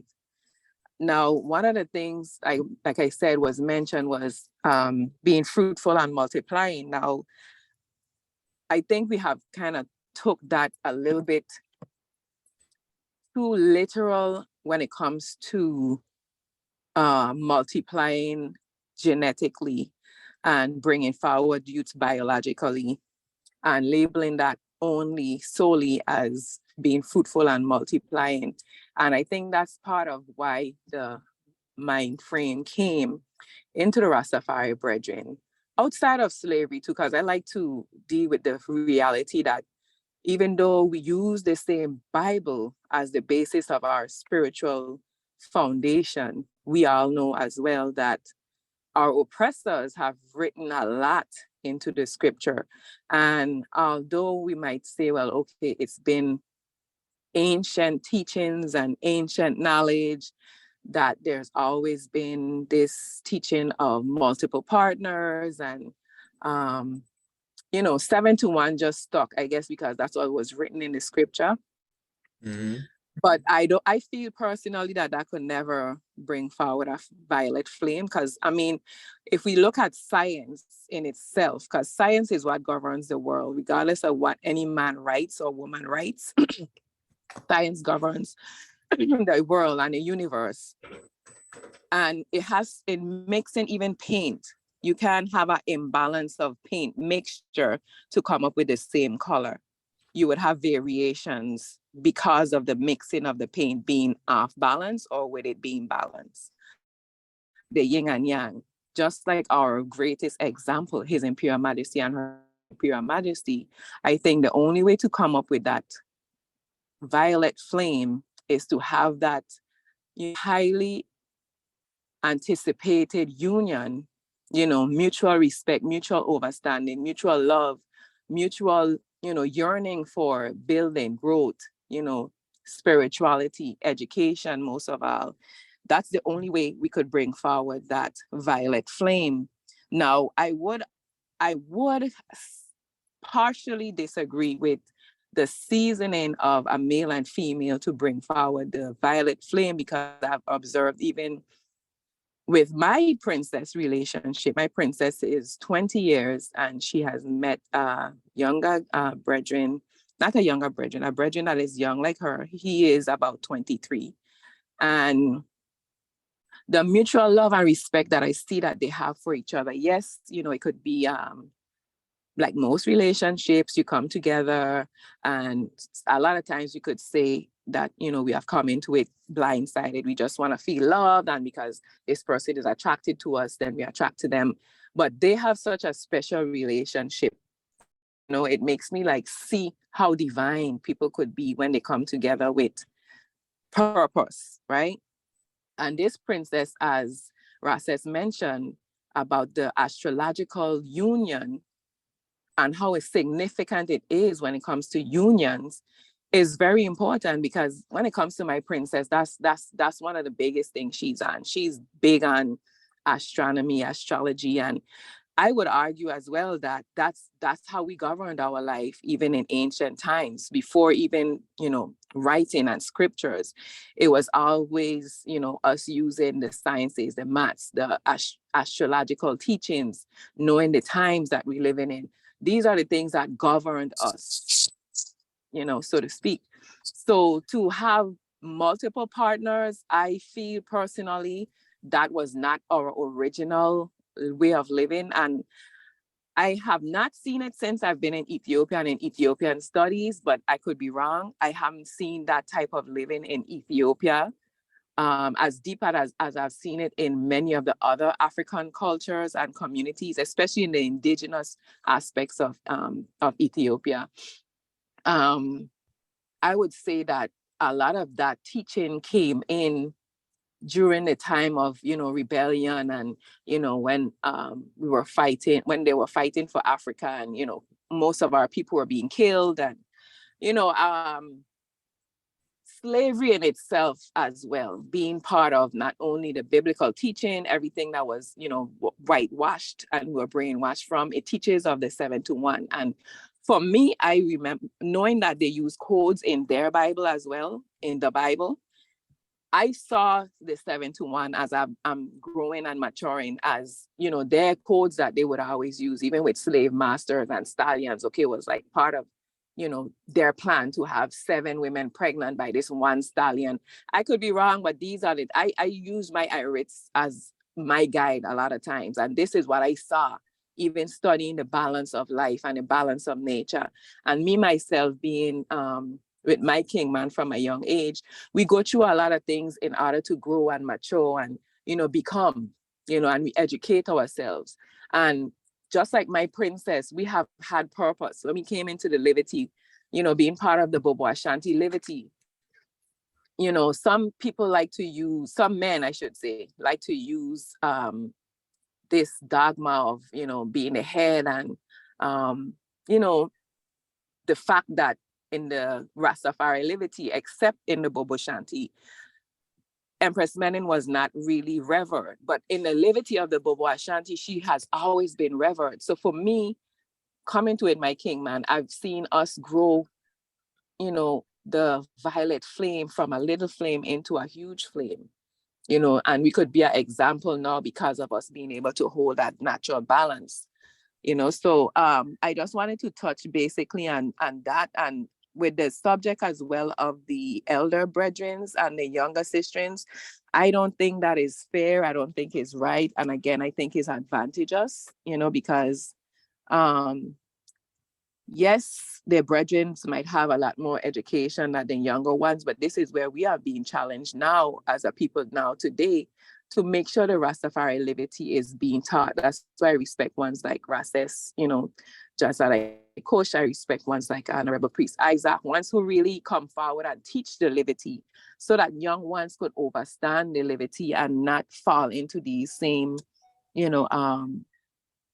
I would say uncomfortable situations, because it's reality. When a man gets older, in his elderly stage, and he had married a woman almost 30 years younger than him, I mean, women have needs as well, not to sound carnal, but, even our sensuality and sexuality was given to us by the almighty creators for our well-being. It's part of our well-being. So when a woman is in her prime and she's more sensitive to that subject, why does she have to submit herself to, okay, I can't do anything, unless she uses her iriticalness, which is also pleasurable, you still would limit yourself in a physical aspect, so to go deeper and deeper and deeper into reasons why we don't, I don't think it would be fair.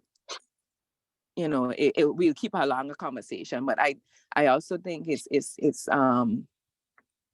not something that we should carry into the liberty as the liberty continues to grow and morphosize. Because me being in a Rastafari, household from young, I have seen the growth of the liberty, and I really look forward to the golden years. And it's like Rasta say, and His Majesty always say, we building a new race, and the scriptures talk about it too. It's gonna have a time when, children are going to come forward that's not going to ever taste the sting of death. And that's just the reality. And it all comes with us understanding who we are, understanding creation, understanding astrology, and bringing it all together in one so that, we could, let the will be done on earth as it is in Holy Mount Zion, And I mean, not to bear off the subject of the, the male and the young, the elder male and young female, but I also think that comes again from biblical teachings where, they talk about the virgin daughters. And I think that's, again, another misconception of what virgin daughters of Zion mean, and that's why women that are very young or women that come out of their mother's household that may not have experienced intimacy on a sexual level would be targeted as virgins, and, older men would want to gravitate to them. But being taught different, even within the Bobo Ashanti liberty, women who practice the 21 days principle, and I'm not saying like how some people have taught the liberty, that women must be secluded and away from all these, away from life itself for 21 days. That's really not the original way it should have been taught. But unfortunately, that's the way it has been taught, and that's why it has been shunned. But even within your household, you find other intimacy besides sexual relations, even for 21 days, every month you become virgin-like. So these are the ways that, women have been the virtuous women, the women that are of high,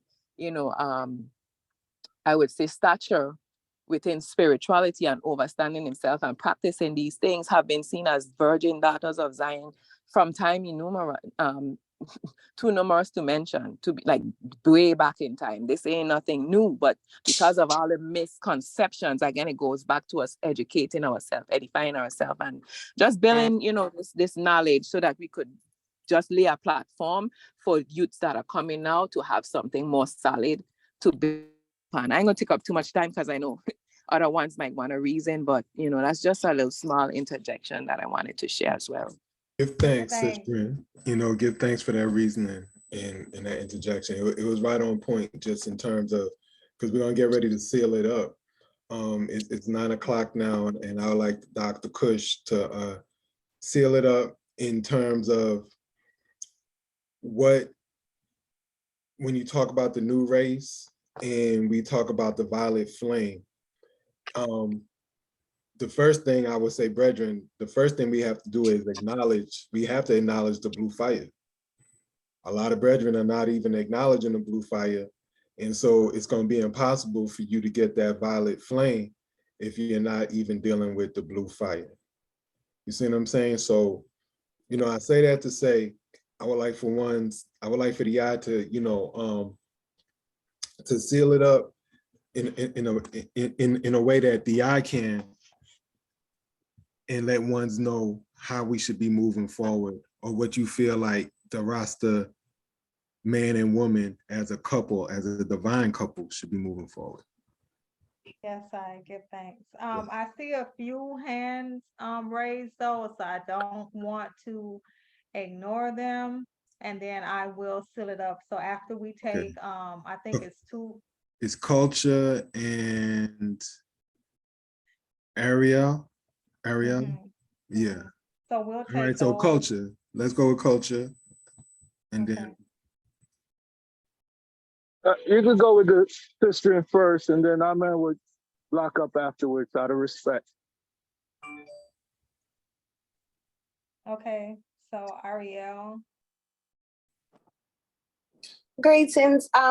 My question would be, as someone is who has been trotting Rastafari for less than 10 years, who's getting ready to marry, and the same for him, and we're the same age, what would you like, besides setting goals of, going, getting out of this, this America to, try to bar abroad and buy land and all of that stuff? What is something else that you think is big that we should focus on and consider before we actually say the I do? Right. I would say, just asking, each other honestly, like the biggest issue that I hear from married couples is this idea of outgrowing each other. So I would say, always have a project, always have something that keeps you immersed and contributing to the liberty. Because that's going to be your glue. You know what I'm saying? That's going to differentiate you as a Rastafari couple from, a couple that, has another faith system. What is the thing that's okay? Of course, there's attraction. Of course, there's, I'm sure, some type of mutual admiration. But how are you birthed? Because Rastafari, in my opinion, is a service liberty. And I encourage my sistrens all the time. What are you doing? Who are you mentoring? How are you, giving forward to the liberty? How are you contributing to the liberty? So I think that that's the thing, that even when times get rough, you'll be able to look at your king man and say, well, you know what? He's a worker bee. I really respect that in him. He'll be able to see that in you. Cause by being focused on some type of individual goal or project, that is what is going to make that person see you as a manifestation or a womanifestation of the divine, right? When I see you doing the things that emulate the king, when I see you doing the things that emulates the queen, right? Those are the things that make me recognize that I have identity within you. That's what makes us beautiful. That's the violet flame. I see that identity in you. You understand? I know we're on the same page. So I would say, come together and ask yourself, okay, how are we going to be different as a Rastafari couple? Because I'm sure you have friends who are in different faith systems, but how is your unit, the little tight unit that you're building with your future king, right? How are you going to be different? How are you going to stand? Haile Selassie, I and I have a chant, right? It's called Sure Foundation, right? And it goes like this. Haile Selassie first is thy sure foundation. Haile Selassie first is thy solid rock. And Empress Menen is our solid rock too, right? So how you going to stand on that sure foundation as a Rastafari couple, right? And to me, that's what keeps me going. That's what would keep me going in a relationship. So it's not all about, you loving him and he loving you, and that's the vibe. But what are you contributing? Because that's what we need. That's what we need in the liberty. We need brethren and sisters who are worker bees. And if you're going to get married and you're going to get married under the banner of Rastafari, I need workers. So find something that you can do together, right? That, gives honor and credence to the liberty that ones have trotted before and have built. And that now you're standing on our shoulders. Give thanks. Thank you. Give thanks, sis.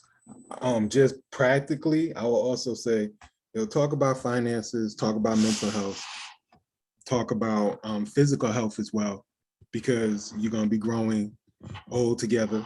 You know what I mean? You want to be all on the same page, with everything, not just even the liberty as far as faith, but just as far as how you're gonna deal with the mental health of living in Babylon all day, or the mental frustrations, finances, which could trigger all kinds of things. Talk about all the triggers. Let him know what your triggers are. He should let you know what his triggers are. You know what I mean? So that's just my little 2 cents that I'm putting forward. All Well, right. we need the Thanks. balance. Give We need the thanks. balance. So Yes, give I. thanks. Culture. Yes, Haile Selassie the first. Yes, Live I. and reign. Rastafari. So, I apologize first of all because I haven't joined the conversation from the reasoning from the beginning. So I don't know if I might say something that's already been said. But my main thing within all of the reasoning and the movement, if you will, among Rastafari for greater equality with the sistren, is, of course, to acknowledge that I think it's common sense, in a large way, of equality and respect for the queen that you're with. And, it's always a work in progress when you're dealing with relationships in general. So that's one of the, key focus. Know that you're growing and things take time to adjust, Just like any plant that's in a certain environment, that has to adapt to that environment just as well. The one citation that I would like to bring up really is about the divinity of His Imperial Majesty Emperor Haile Selassie I and the Rastafari way of life. Within I personally, I support the one God citation, the one creator, and I don't see like a two God or multi or polytheism or anything of that nature. And I feel like that doesn't undermine, the highlandness or the divinity that I could see within a female or within Empress Menen. Like, it doesn't undermine. I never had any lack of respect for Empress Menen because I didn't see her as the Almighty. And nor do I feel like it's important to see Empress Menen on the same level or the divinity level of His Imperial Majesty, in order to have respect for my queen, in order to treat a queen, in a respectful way. I would just, as a male, have to look at the example that His Majesty has set for I, So my main citation is that Rastafari stay, in my view, with the citation of one God, one King, one Almighty, and in my view, it doesn't undermine anything on the level of the Queens or Empress Menen. I don't think that's important. But anyway, I'm gonna keep it at that. And that's our man sound, Give Well, thanks. give thanks for blocking that, because your sound, you're echoing the sound of a lot of brethren, in particular. I'm sure there might even be some sistren who agree with you as well. I think that that's just something that's gonna have to be acknowledged within the liberty that we have several veins, you know.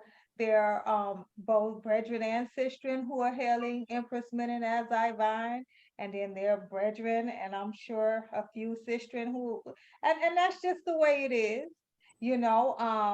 There's no, and that's the difference between the blue fire and the red fire. The blue fire sister will be like, well, you don't see her as divine? Oh, well. Red fire will be like, it's welcome to you. You don't see her as divine, welcome to you. It's a fool. So this train is moving on. This train is moving on.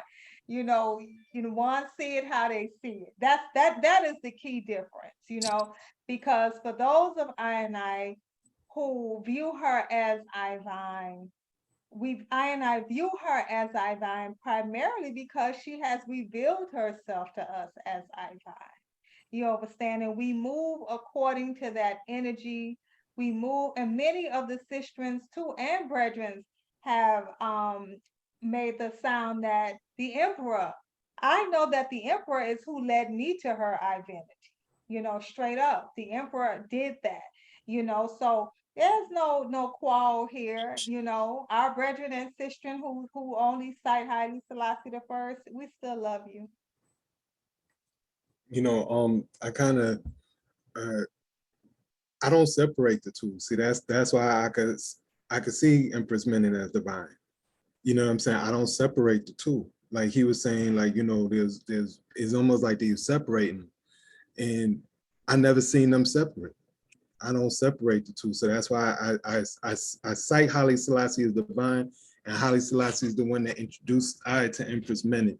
And it's almost like for I personally, you know, when I really in just, you know, to be transparent, I'm really in the last 4 or 5 years really coming forward and really citing Empress Menen. You know, it just makes sense.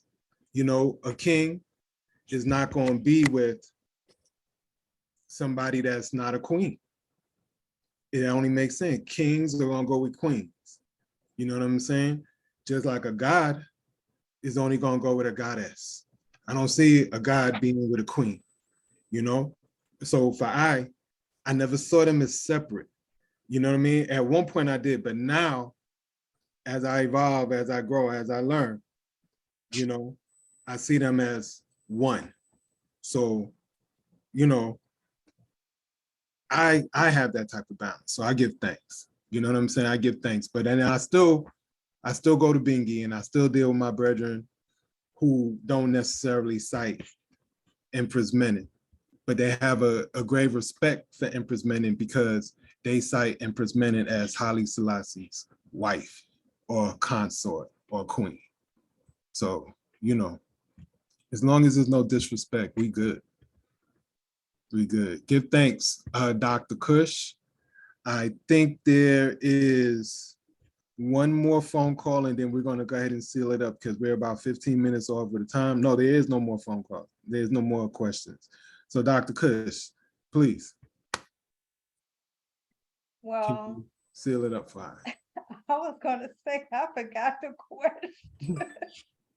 It wasn't necessarily a question, it was more so of a statement that he was saying. No, I forgot before the brethren reasoned. The question. Yeah, that Well, you the question asked was, well, the I question, to seal up. yeah, the question more so was, you know, how should ones move in terms of to achieve the violet flame and really more so, let me rephrase the question.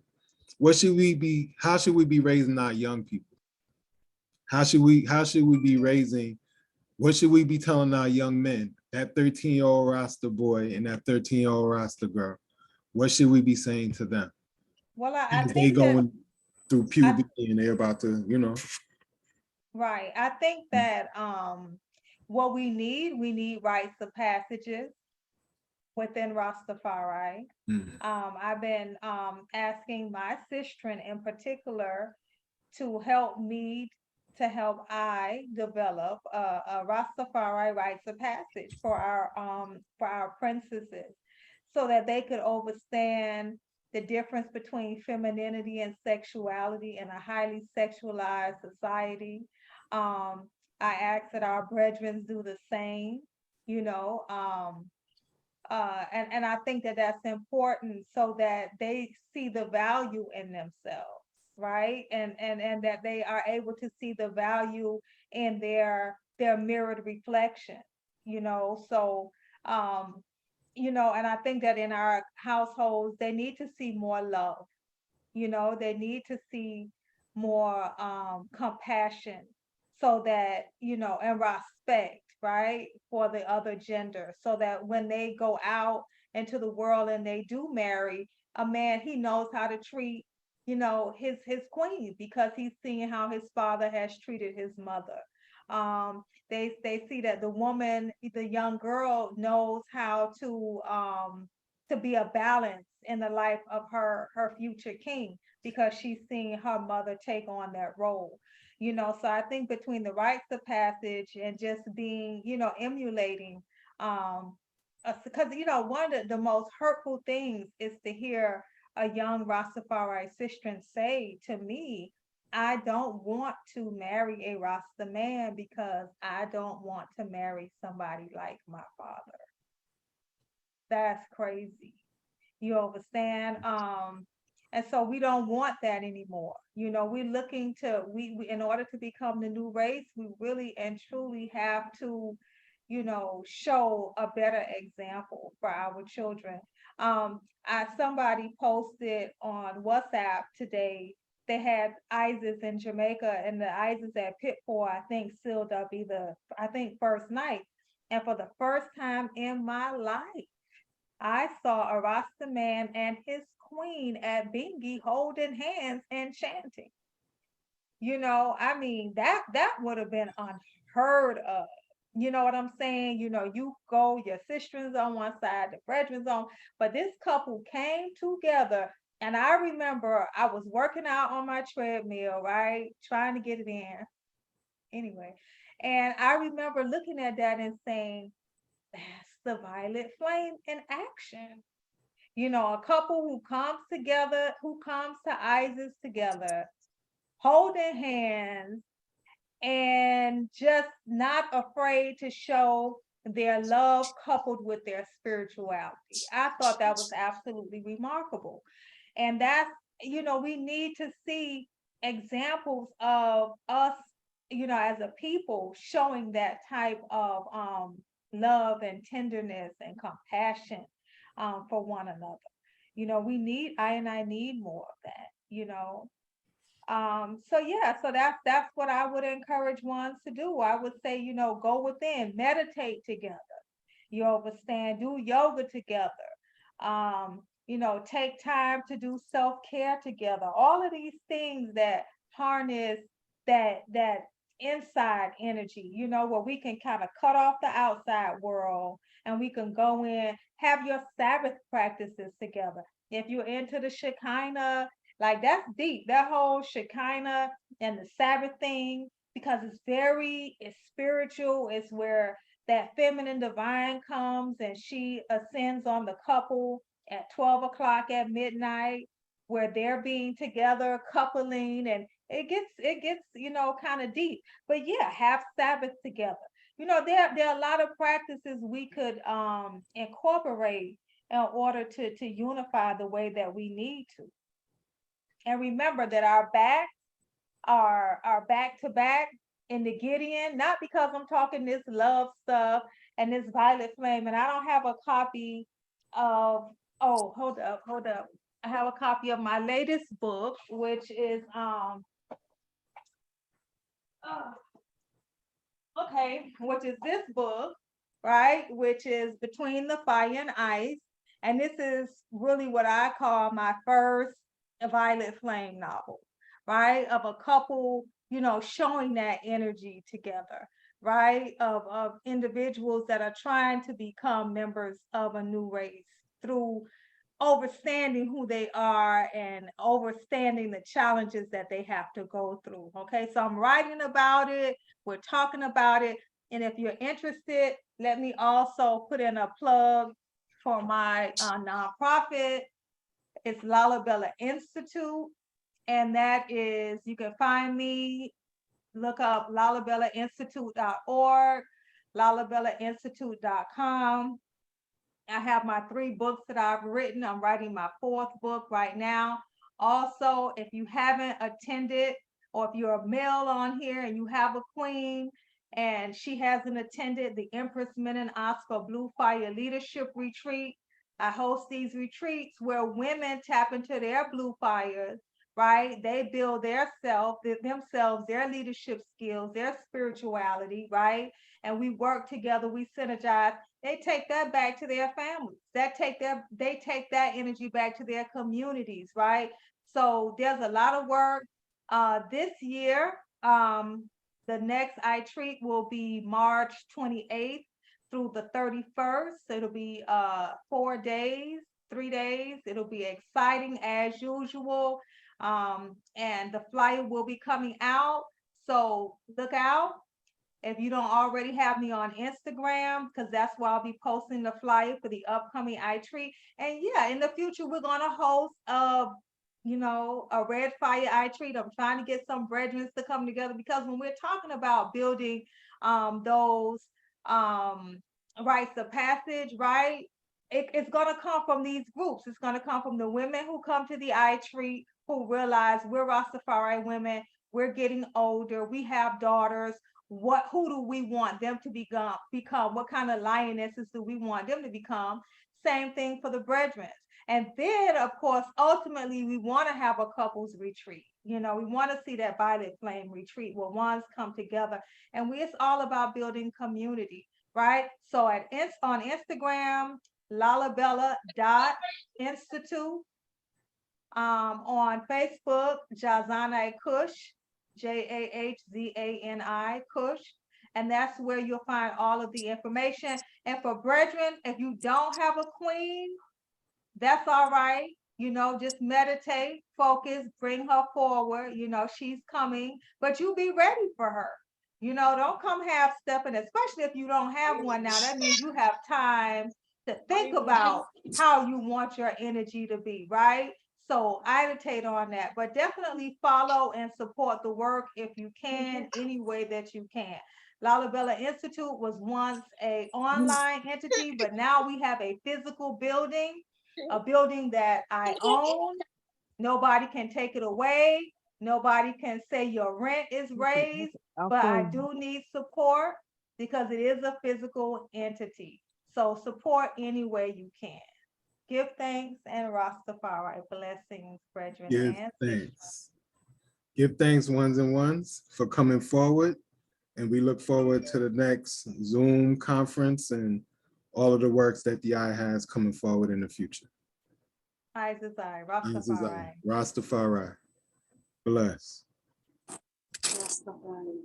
Yeah, ones is asking for a part 2, so yeah. Give thanks. Yes, Rastafari. Bless.